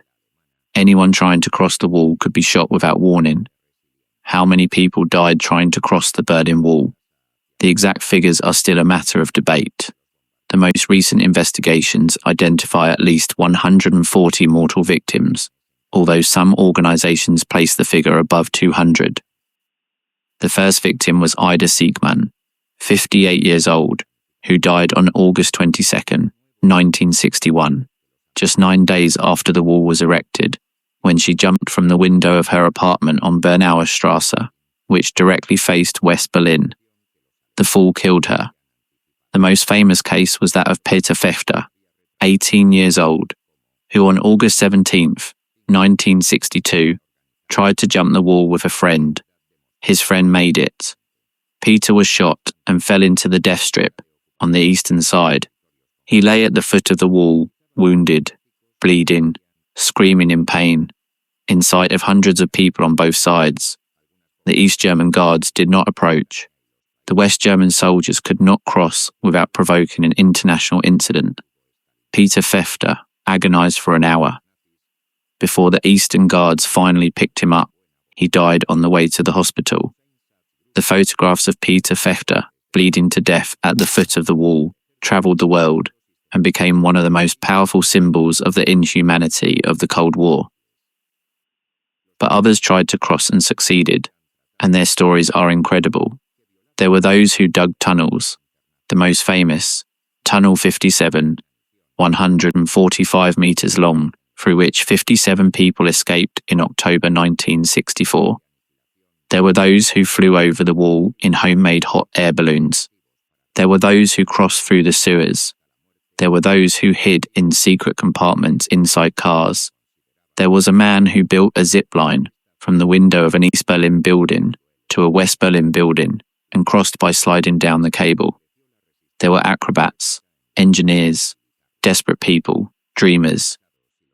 And there were divided families, siblings who could not see each other for 28 years, parents who died without hugging their children again, lovers separated on the night of August 13th, 1961, who knew nothing of each other for decades. The wall did not just divide a city, it divided lives. President Kennedy visited West Berlin on June 26, 1963, and delivered one of the most memorable speeches of the Cold War. In front of a crowd of hundreds of thousands of people, he said, "There are many people in the world who really don't understand, or say they don't. What is the great issue between the free world and the communist world? Let them come to Berlin." And then he uttered the words that would be forever engraved, "Ich bin ein Berliner." I am a Berliner. The crowd roared. The message was clear. West Berlin would not be abandoned. The United States would defend the freedom of those 2 million people isolated in the midst of communist territory, whatever the cost. But how far was he willing to go? To the brink of the abyss. The answer came a year earlier, not in Berlin, but on an island in the Caribbean, Cuba. And this is where the story of the Cold War reaches its most terrifying point, its closest moment to the apocalypse, the moment when the world was 13 days away from nuclear annihilation. The Cuban Missile Crisis, October 1962. To understand what happened, you have to know the context. In January 1959, the revolution led by Fidel Castro overthrew the dictatorship of Fulgencio Batista in Cuba. Castro, initially ambiguous about his ideological inclinations, gradually turned towards the Soviet Union, partly out of conviction and partly because the hostile policies of the United States, including the economic embargo and the disastrous Bay of Pigs invasion attempt in April 1961, pushed him into Moscow's arms. For Khrushchev, Cuba was an irresistible opportunity. A communist island just 150 kilometers off the coast of Florida. If he could place Soviet nuclear missiles in Cuba, he would change the strategic balance overnight. The United States had nuclear missiles aimed at the Soviet Union from Turkey and Italy. Khrushchev wanted to balance the scales. In the summer of 1962, the Soviet Union began to secretly send medium-range ballistic missiles to Cuba. 42 R-12 and R-14 missiles, capable of reaching cities like Washington, New York, Chicago and Dallas, with nuclear warheads. In addition, they sent Il-28 bombers capable of carrying nuclear weapons. And, what is perhaps more terrifying, tactical nuclear weapons, lunar cruise missiles with 2-kiloton warheads, that the local Soviet commanders had prior authorization to use in the event of an American invasion, without the need to consult Moscow. Read that again. Military commanders on a Caribbean island had the power to initiate a nuclear attack on their own, without asking anyone's permission. On October 14th, 1962, an American U-2 reconnaissance plane photographed the missile installations under construction in Cuba. The photographs reached Kennedy's desk on October 16th, and so began the 13 days that almost ended the world. Kennedy convened the ExComm, the Executive Committee of the National Security Council, a small group of advisors who met in marathon sessions over the following days. The options on the table were all terrible. An airstrike against the missile bases could destroy some, but it did not guarantee destroying them all. and a Soviet nuclear bomb that escaped destruction could be launched against an American city in retaliation. A land invasion of Cuba would provoke a war with the Soviet Union. Doing nothing meant accepting Soviet nuclear missiles 150 kilometers from Florida. Kennedy chose a fourth option, a naval blockade, which he called a quarantine, to avoid the technical term of blockade, which under international law would constitute an act of war. The US Navy would surround Cuba and prevent any Soviet ship with military cargo from reaching the island. On October 22nd, Kennedy addressed the nation in a televised speech that was followed by more than 100 million people.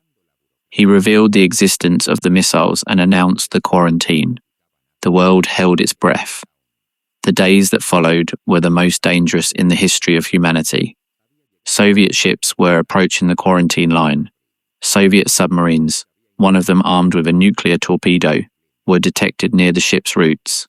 The strategic bombers of the Strategic Air Command were put on DEFCON 2 alert, the highest level of readiness for nuclear war ever reached, one level below actual nuclear war.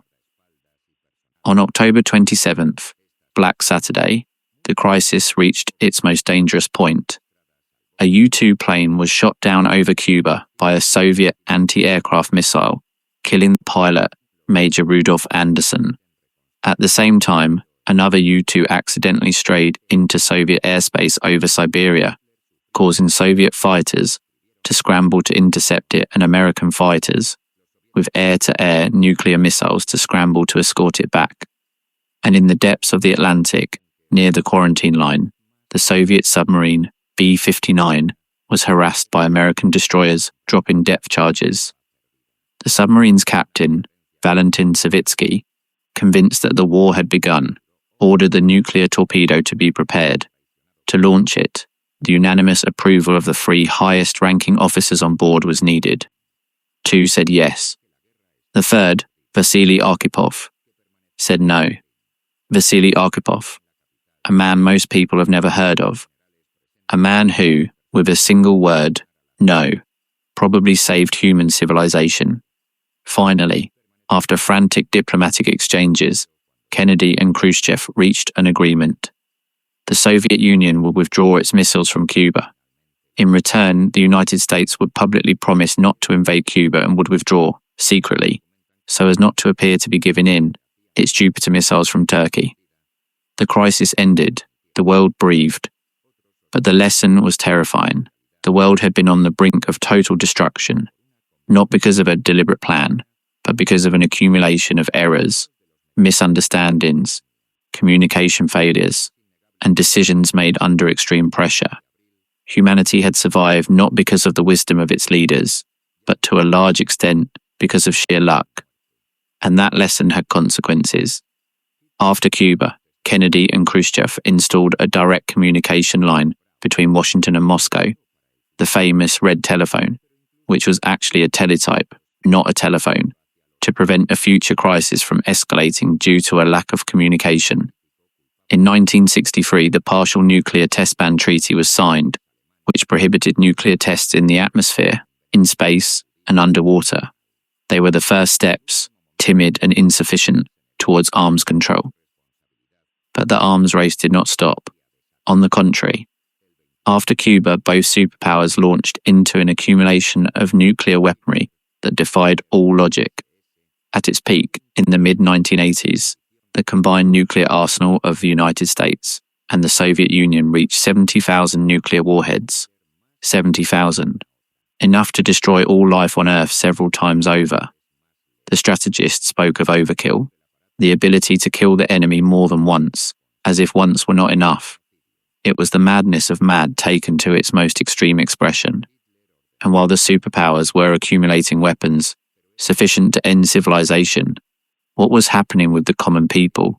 How did the citizens of both sides live under the shadow of the mushroom cloud? In the United States, the 50s and 60s were marked by a culture of nuclear fear that penetrated every aspect of daily life. Children practiced duck and cover drills in schools. When the siren sounded, they had to drop to the floor and cover their heads with their hands, as if that could protect them from a nuclear explosion. Anti-atomic shelters were built in the basements of houses and public buildings. Stores sold nuclear survival kits. Magazines published plans to build homemade shelters. The government distributed millions of pamphlets explaining what to do in case of a nuclear attack. It was an illusion. Experts knew that a large-scale nuclear attack would leave nothing to take refuge from. But the illusion was necessary to maintain collective sanity. In the Soviet Union, the culture of fear was different, but equally omnipresent. The state controlled information, so the public did not have access to the same open debates that existed in the West. But Soviet propaganda constantly emphasized the threat of American imperialism and the need to be prepared for war. Soviet citizens lived with a mixture of pride for being a superpower, for having defeated the Nazis, for their space achievements, and fear for the constant surveillance, for political repression, for the real possibility that one day the missiles would start to fly. And speaking of space achievements, because the arms race had an unexpected child, a byproduct that was, perhaps, the most beautiful thing to come out of all that deadly rivalry. The space race. Remember Werner von Braun, the former SS officer who designed the V-2 rockets? Well, von Braun, now working for the US Army, was the architect of the first intercontinental ballistic missiles of the United States. And the Soviets, using the technology they had extracted from German scientists and what they had developed on their own, created their own missiles. But a missile that can launch a nuclear warhead to the other side of the world can also, with the right modifications, launch an object into space. And that is exactly what the Soviets did. On October 4th, 1957, the Soviet Union launched Sputnik, the first artificial satellite in history, into space.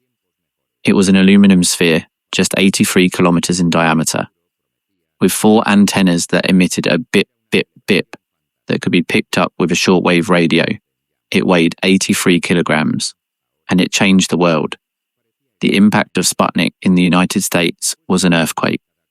It was not just that the Soviets had reached space first, it was what it implied. If the Soviet Union had a rocket capable of putting a satellite into orbit, it had a rocket capable of launching a nuclear warhead to any point in the United States. The American continent, protected for centuries by 2 oceans, was no longer invulnerable. The Sputnik panic triggered a massive response. No, it wasn't Truman anymore. It was Eisenhower now, the same general who had decided not to compete for Berlin in 1945, now president. Eisenhower created NASA in 1958, drastically increased funding for scientific research and education. The National Defense Education Act of 1958 invested billions in the training of scientists and engineers, and launched the United States into the space race, with a determination that did not accept second place.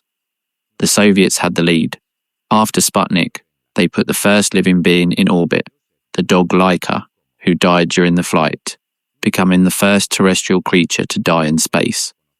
On April 12, 1961, Yuri Gagarin became the first human to travel to space, completing 1 orbit of the Earth aboard the Vostok 1 spacecraft. When he landed in a field of a collective farm near Saratov, he was received as a planetary hero. His smile, his phrase, "Poehale," let's go, became icons of the 20th century. Kennedy's response came on May 25, 1961, just 6 weeks after Gagarin's flight. Before Congress, Kennedy uttered words that would define the decade. I believe that this nation should commit itself to achieving the goal, before this decade is out, of landing a man on the moon and returning him safely to the Earth. It was a bold promise, almost reckless. In May 1961, the total space experience of the United States consisted of a single 15-minute suborbital flight, that of Alan Shepard on May 5, 1961. Promising to reach the moon in less than 9 years was like promising to climb Everest when you had barely climbed a hill. But they did it. On July 20th, 1969. Neil Armstrong and Buzz Aldrin landed on the moon aboard the lunar module Eagle, while Michael Collins orbited in the command module Columbia. Armstrong descended the ladder, stepped on the lunar surface and said, "That's one small step for a man, one giant leap for mankind." And the rocket that took them there, the Saturn V, was designed by Werner von Braun, the ex-Nazi, the man whose factories killed 20,000 slaves. History sometimes has a very dark sense of humour. The space race was, in a way, the bright side of the Cold War. It was a competition that, instead of destroying, created. It created technology. It created knowledge. It created inspiration. It showed that human beings were capable of extraordinary achievements, even when the motivation behind those achievements was fear and rivalry. But let's not be fooled by the beauty of the images of the Earth seen from space. While the astronauts and cosmonauts looked at our planet from above, down below, on the surface, the Cold War continued to claim lives.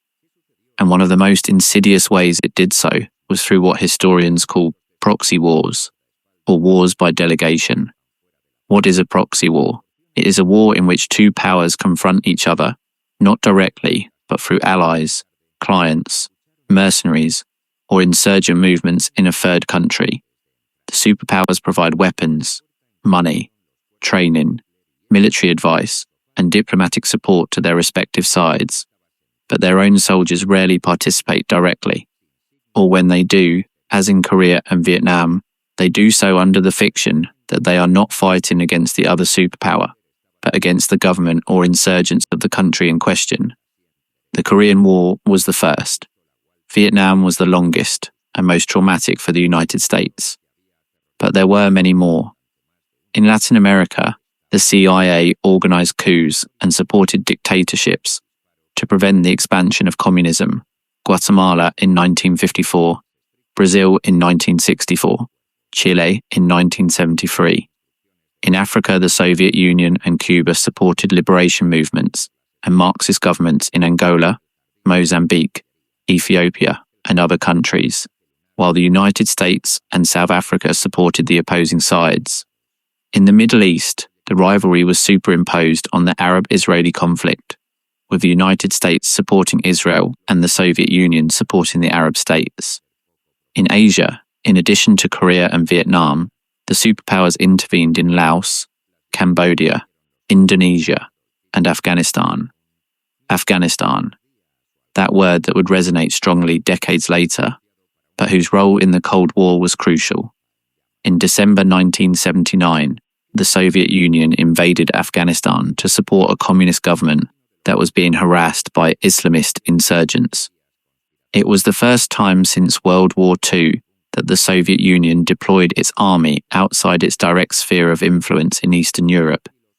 The invasion provoked massive international condemnation, the US boycott of the Moscow Olympic Games in 1980, and a dramatic intensification of the Cold War. But the most important thing was the American response. The CIA, under the direction of President Jimmy Carter, and then, with much more aggressiveness, under Ronald Reagan, launched Operation Cyclone, the largest and most expensive covert program in the history of the CIA.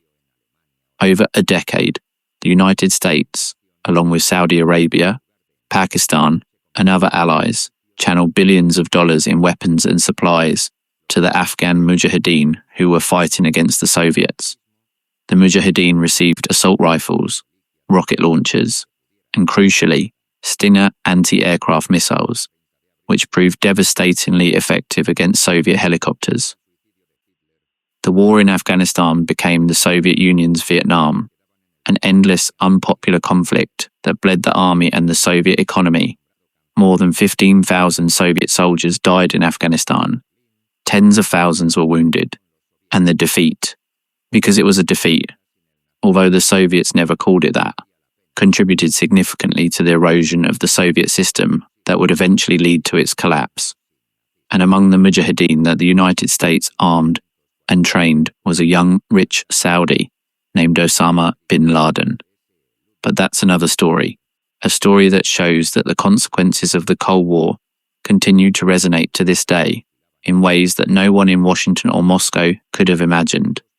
But let's return to the central theme. How did all this end? How did the bipolar world that was born from the ashes of the Third Reich unravel? To answer that question, we need to talk about a man who came to power in the Soviet Union in 1985 and who, unintentionally, destroyed the empire he was trying to save. Mikhail Gorbachev. When Gorbachev became General Secretary of the Communist Party of the Soviet Union in March 1985, he was 54 years old. He was the youngest Soviet leader in decades. His immediate predecessors, Brezhnev, Andropov, Chernenko, had been old and sick men who presided over an era of stagnation. The Soviet economy was in crisis, industrial production had stagnated, agriculture was chronically inefficient, technology was falling further and further behind the West, corruption was endemic, and military spending, estimated at between 15 and 25% of GDP, according to sources, was suffocating the rest of the economy. Gorbachev knew that the system needed urgent reforms, and he launched two policies that would become the most famous and the most fatal for the Soviet system of the second half of the 20th century, glasnost and perestroika. Glasnost meant opening or transparency. Gorbachev relaxed censorship, allowed a freer press, and encouraged public debate about the country's problems.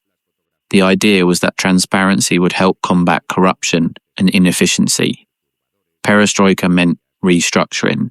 Gorbachev tried to reform the Soviet economy, introducing market elements, decentralizing decision-making, and allowing some private property. What Gorbachev did not anticipate was that, by opening the floodgates of information, he would unleash forces he could not control. Glasnost revealed decades of lies, crimes, and failures that the system had hidden. Soviet citizens learned of the true dimension of Stalin's purges, of the government's incompetence, of the abysmal standard of living compared to the West. And instead of strengthening the system, as Gorbachev had hoped, transparency delegitimized it. And perestroika, instead of revitalizing the economy, destabilized it. The partial reforms created the worst of both worlds. The central planning mechanisms stopped working, but the market mechanisms did not develop enough to replace them. Production fell, the store shelves emptied, inflation soared, popular discontent grew. But the most dramatic effect was in Eastern Europe. Gorbachev, unlike his predecessors, was not willing to use force to keep the Soviet satellites in line. The Brezhnev Doctrine, the policy according to which the Soviet Union had the right to intervene militarily in any socialist country where communism was threatened, as it had done in Hungary in 1956 and in Czechoslovakia in 1968, was tacitly abandoned. Gorbachev replaced it with what his spokesman, Gennady Gerasimov, humorously called the Sinatra Doctrine. Each country could do it their way. And that is exactly what they did. In 1989, the wave of revolutions that swept Eastern Europe was one of the most extraordinary events of the 20th century. It was fast, it was largely peaceful, and it was absolutely unexpected. Poland was the first. In April 1989, the Polish Communist government, beset by the economic crisis and pressure from the Solidarity trade union, led by Lech Walesa, agreed to hold partially free elections. The result was an earthquake. Solidarity swept, winning 99 of the 100 seats in the Senate. In August 1989, Poland had non-communist Prime Minister, Tadeusz Mazowiecki, the first non-communist government in a Soviet bloc country since 1948. Hungary followed. In May 1989, the Hungarian government began to dismantle the barbed wire fence on its border with Austria. It was a hole in the Iron Curtain. Thousands of East Germans, who had permission to travel to Hungary as a brother socialist country, crossed the border into Austria and from there to West Germany. The East German government was furious, but there was nothing it could do without Soviet intervention, and the Soviet intervention was not coming. In October 1989, the protest movement in East Germany reached a critical point. The Monday demonstrations in Leipzig, which began with a few dozen people and grew to hundreds of thousands, shook the regime. On October 18th, Erich Honecker, the leader of East Germany, who had ruled for 18 years, was forced to resign by his own party. His successor, Egon Krenz, desperately tried cosmetic reforms, but it was already too late. And then came the night of November 9th, 1989. That night, during a routine press conference, Günter Schabowski, a spokesman for the East German government, announced that new travel regulations had been approved that would allow East German citizens to cross the border immediately, without delay. The decision was intended to take effect the next day, with controls and procedures. But Schabowski didn't know that. A journalist asked him, "When does it take effect?" Schabowski clumsily reviewed his papers, couldn't find the date, and replied with the words that would bring down an empire. Immediately, without delay. The news spread like wildfire. Thousands of East Berliners flocked to the wall's checkpoints. The border guards, without clear instructions, without orders from above, because no one above knew what was happening either, tried to contain the crowd. But there were too many of them, and the guards, who were also human beings, who had also seen the press conference on television, who also had relatives on the other side, did something extraordinary. They opened the gates. Thousands of people crossed that night. Tens of thousands. They hugged. They cried. They danced on the wall. Strangers kissed. West Berliners received the Easterners with champagne and flowers. Hammers began to hit the concrete. Pieces of the wall, the famous Mauerspechter, the wall woodpeckers, were chipped off as souvenirs. The images travelled the world. Families separated for 28 years were reunited. It was one of the most beautiful nights of the 20th century, and it was possible because a clumsy bureaucrat misread a press release. Sometimes history changes for the most absurd reasons. But the fall of the Berlin Wall was not an end, it was a beginning. The beginning of the end of the world order that had been born from the defeat of the Third Reich. What came next? How did the superpower that had held the world in suspense for 44 years crumble, and what world emerged from those ruins? After the fall of the wall, events accelerated, with a speed that left everyone, leaders, diplomats, analysts, citizens, breathless. Czechoslovakia was next. In November 1989, just 10 days after the opening of the wall, mass demonstrations in Prague, the so-called Velvet Revolution, overthrew the communist regime in less than 2 weeks.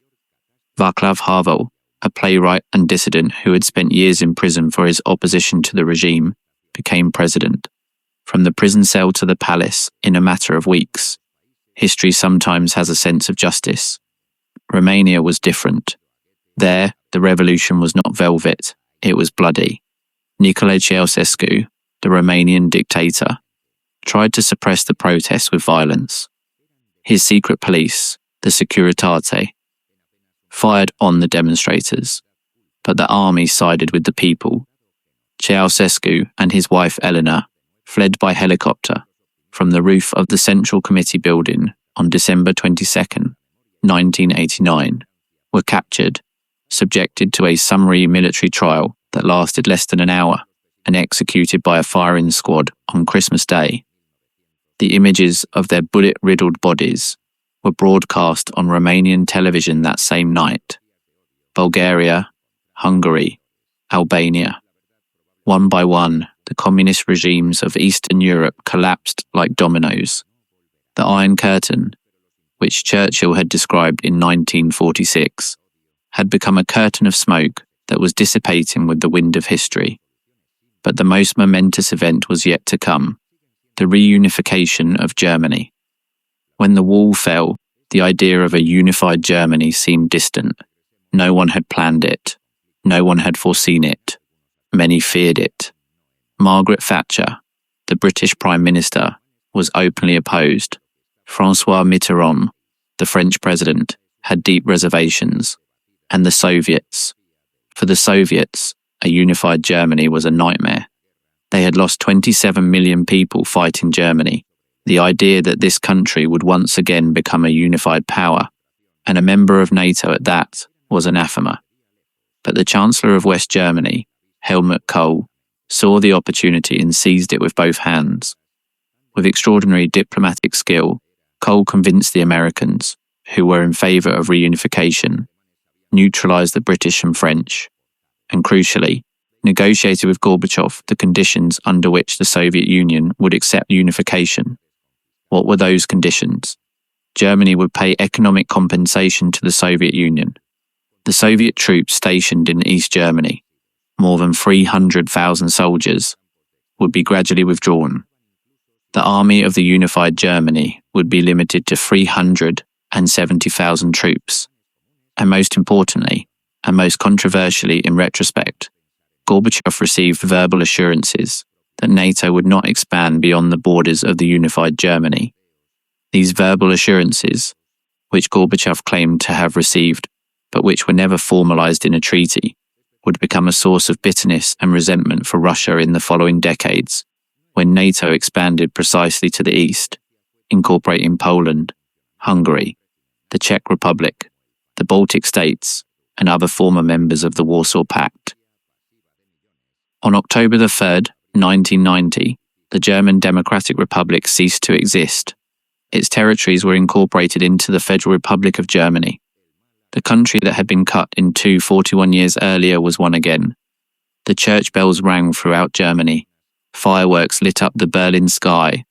Helmut Kohl, standing in front of the Reichstag, the same building on which the Soviets had planted their flag in 1945, proclaimed, "We are one people."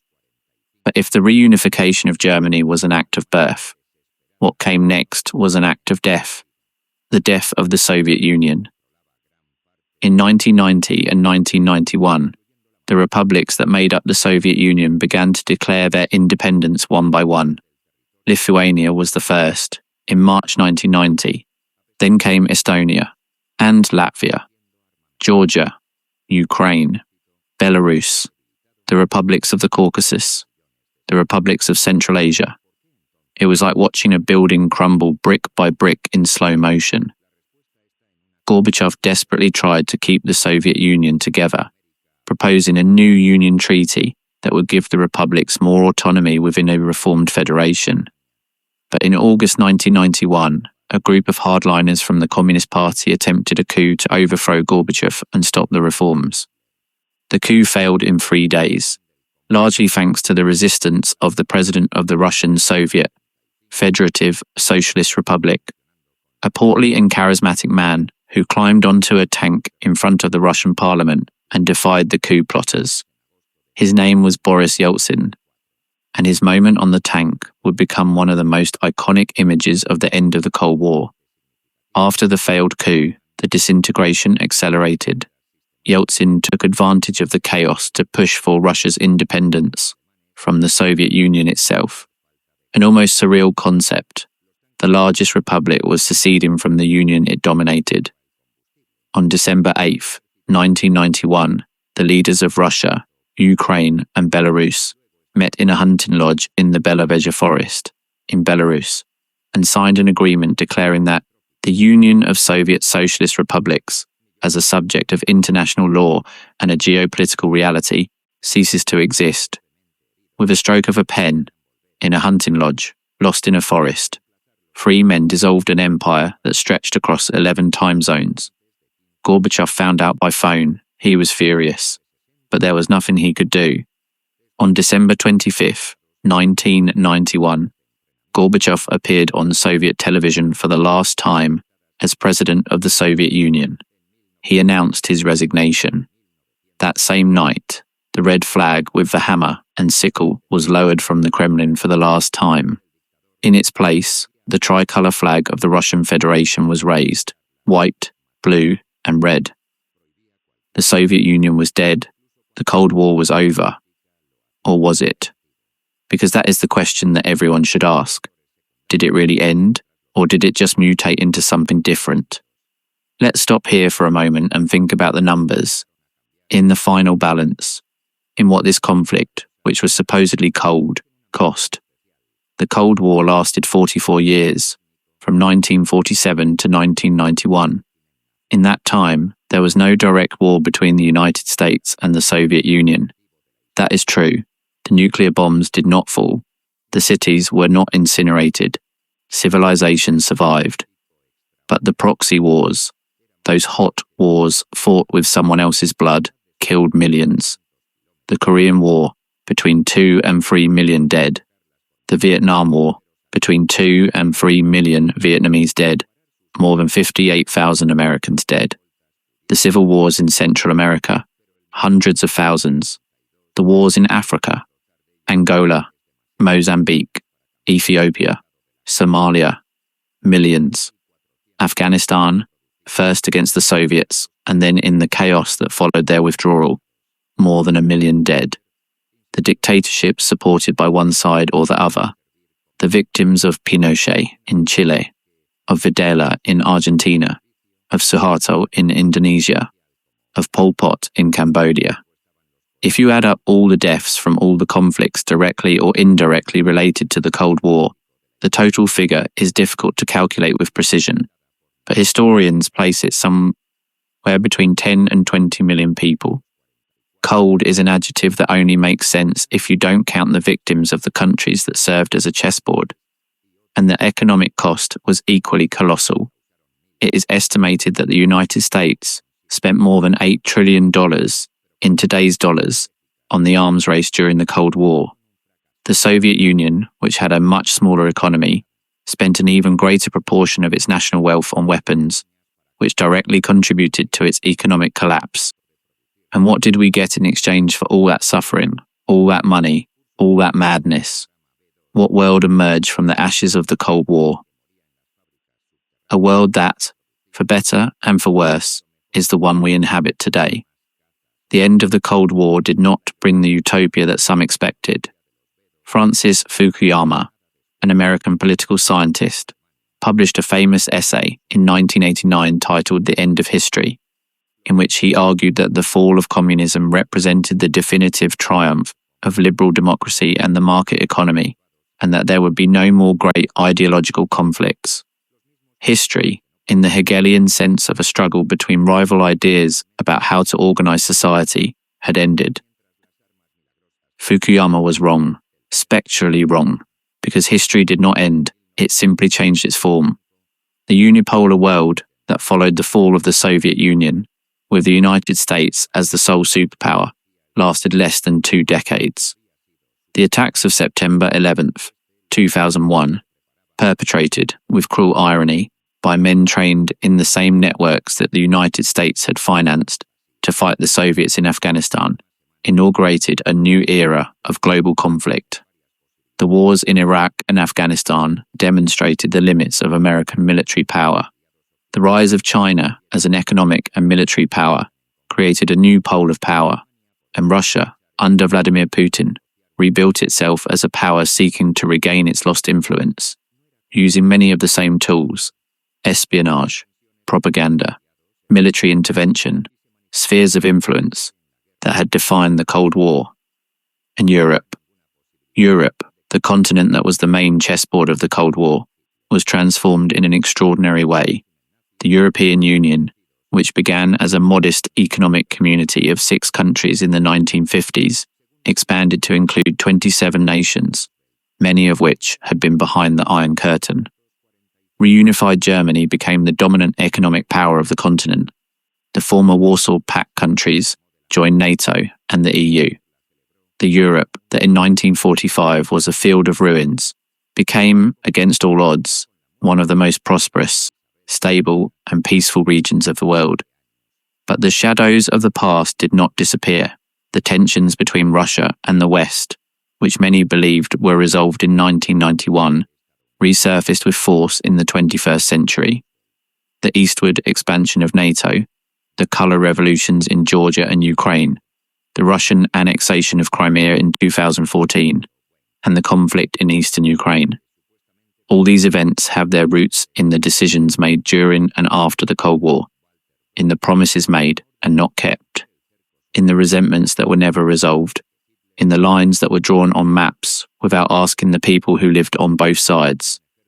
And the nuclear threat, did it disappear with the end of the Cold War? No. In the early 1990s, the global nuclear arsenal still reached 65,000 nuclear warheads. Disarmament treaties. START 1 in 1991, START 2 in 1993, the Moscow Treaty in 2002, New START in 2010, significantly reduced those numbers. But today, there are still approximately 12,500 nuclear warheads in the world, the vast majority in the hands of the United States and Russia, enough to destroy civilizations several times over. And the nuclear club has expanded. In addition to the 5 original members, the United States, Russia, Great Britain, France, and China, now India, Pakistan, Israel, and North Korea possess nuclear weapons. The nightmare of nuclear proliferation, which the strategists of the Cold War feared, has partially come true. So, what did we learn? What did that half-century of terror, of rivalry, of wars that no one wanted but that killed millions teach us? Perhaps the most important lesson is the simplest, that history does not end, that the decisions leaders make at a given moment have consequences that extend for generations, that the lines drawn on maps are not just lines, they are lives, families, destinies. The men who sat at Yalta and Potsdam in 1945 to divide the world could not imagine the Berlin Wall, or the Cuban Missile Crisis, or Vietnam, or Afghanistan, or the fall of the Soviet Union. But each of those things was a direct consequence of what they decided in those smoke-filled rooms, over those maps covered with arrows and lines. And it all started with the fall of the Reich. It all started when the most monstrous building in history collapsed, and the victors threw themselves on its rubble, not to clean it up, but to see what they could take. Nazi scientists built the rockets that took man to the moon. Nazi spies founded the intelligence services of the new Germany. Nazi uranium fueled the first Soviet bombs. Borders drawn over the remains of the Third Reich divided families for 40 years. Wars fought to contain the influence born of that division killed millions of people who had never even heard of Hitler. The modern world was not born of peace. It was born of war. And not of a war, but of the shadows that war cast for half a century over every corner of the planet.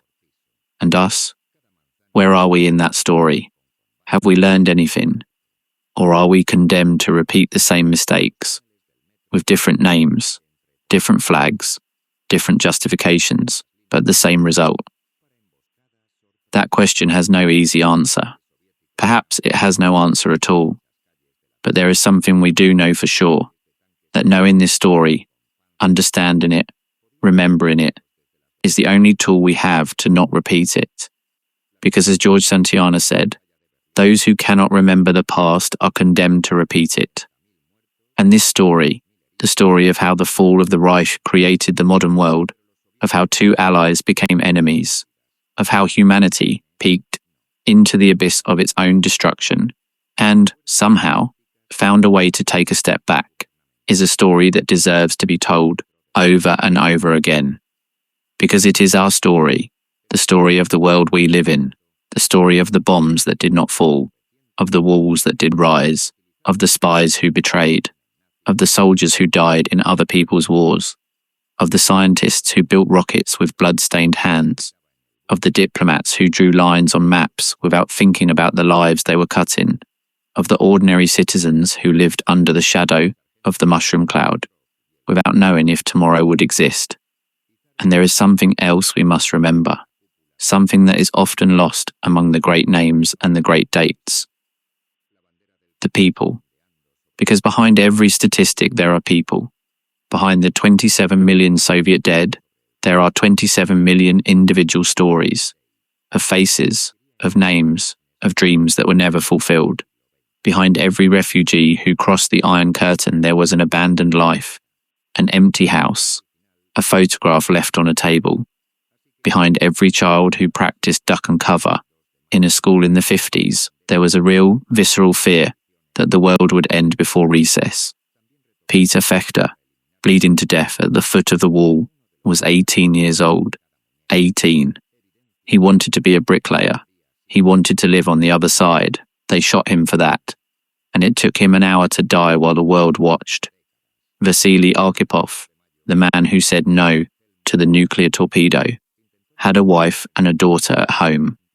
If he had said yes, if his vote had been different, that wife and that daughter, and you and me and all of us who are alive today, would probably not exist. A no, a single word, from a single man, on a submarine at the bottom of the Atlantic. Sometimes the history of the world hangs by such a thin thread. Gail Halvorson, the pilot who dropped candy to the children of Berlin, was 27 years old when the operation began. He died in 2022 at 101 years old. Decades after the war, he was still receiving letters from the Berlin children he had fed, now elderly, who never forgot the handkerchief parachutes with chocolates falling from the sky. It is these stories that make this account more than just a list of dates and figures. It is these stories that remind us that the Cold War was not just a confrontation between superpowers. It was a human experience, lived by billions of people, with fear, with hope, with cruelty, with heroism, with stupidity, with genius. And that experience did not end cleanly on December 25th, 1991, when Gorbachev turned off the light and closed the door on the Soviet Union. The shockwaves are still reverberating. Every conflict in the Middle East, every tension in the South China Sea, every dispute over nuclear weapons on the Korean Peninsula, every debate about NATO expansion, every economic sanction, every cyber attack, every spy satellite orbiting over our heads, all of that is part of the legacy of the Cold War, part of the legacy of the decisions made among the ruins of the Third Reich, when powerful men sat around a table and decided what the world would be like. The world they built was imperfect, it was dangerous, it was, at many moments, terrifying. But it was also a world that survived. And that, considering the alternatives, is perhaps the most extraordinary thing about this whole story. Now think about it. Think of the thousands of moments when everything could have gone wrong, of the missiles that could have been launched, of the planes that could have bombed, of the orders that could have been given, of the buttons that could have been pressed, and they were not. Not always out of wisdom, sometimes out of luck, sometimes out of cowardice, sometimes because of a single man in a submarine who said no. The story of how the fall of the Reich created the modern world is not just a story about powers and politics. It is a story about the fragility of civilization, about how easy it is to destroy, and about how difficult, how incredibly difficult it is to build. On November 9th, 1989, when the Berliners tore down the wall with hammers and with their bare hands, they were not just opening a border. They were closing a chapter that had begun 44 years earlier, in the ruins of Berlin, when two soldiers shook hands by the Elbe River, and no one knew that that handshake contained, within it, the seeds of half a century of fear. But the chapter closed. And the world moved on, imperfect, broken in many places, but alive, still alive. And now, what's next? That perhaps depends on us, on what we remember, on what we learn, on what we decide to do with the story we have just told. Because history is not just what happened, it is what we do with what happened. And this story, the story of the Cold War, the story of how the corpse of the Third Reich gave birth to the modern world, this story is not finished. It never will be. This was everything. If you made it this far, if you listened to every word, if you felt something, anger, fear, astonishment, sadness, hope, then this story served its purpose. It was not told to entertain, it was told to remember, so that we do not forget how close we came to the end, so that we do not forget the people who lived, suffered, and died in the shadows of a conflict that defined the 20th century, and that continues to shape the 21st. If this video taught you something you didn't know, share it. If it made you think, leave us a comment. What was the moment that impacted you the most? The Cuban Missile Crisis? The Berlin airlift? The story of Vasily Arkhipov? The night the wall fell? Tell us in the comments. And remember, our goal is to reach 1 million subscribers. It seems like a lot, but with your help we can achieve it. Subscribe, give it a like, activate the notification bell, and come back for the next video where we will continue to tell the stories the world needs to hear. Because history does not end. Until the next video.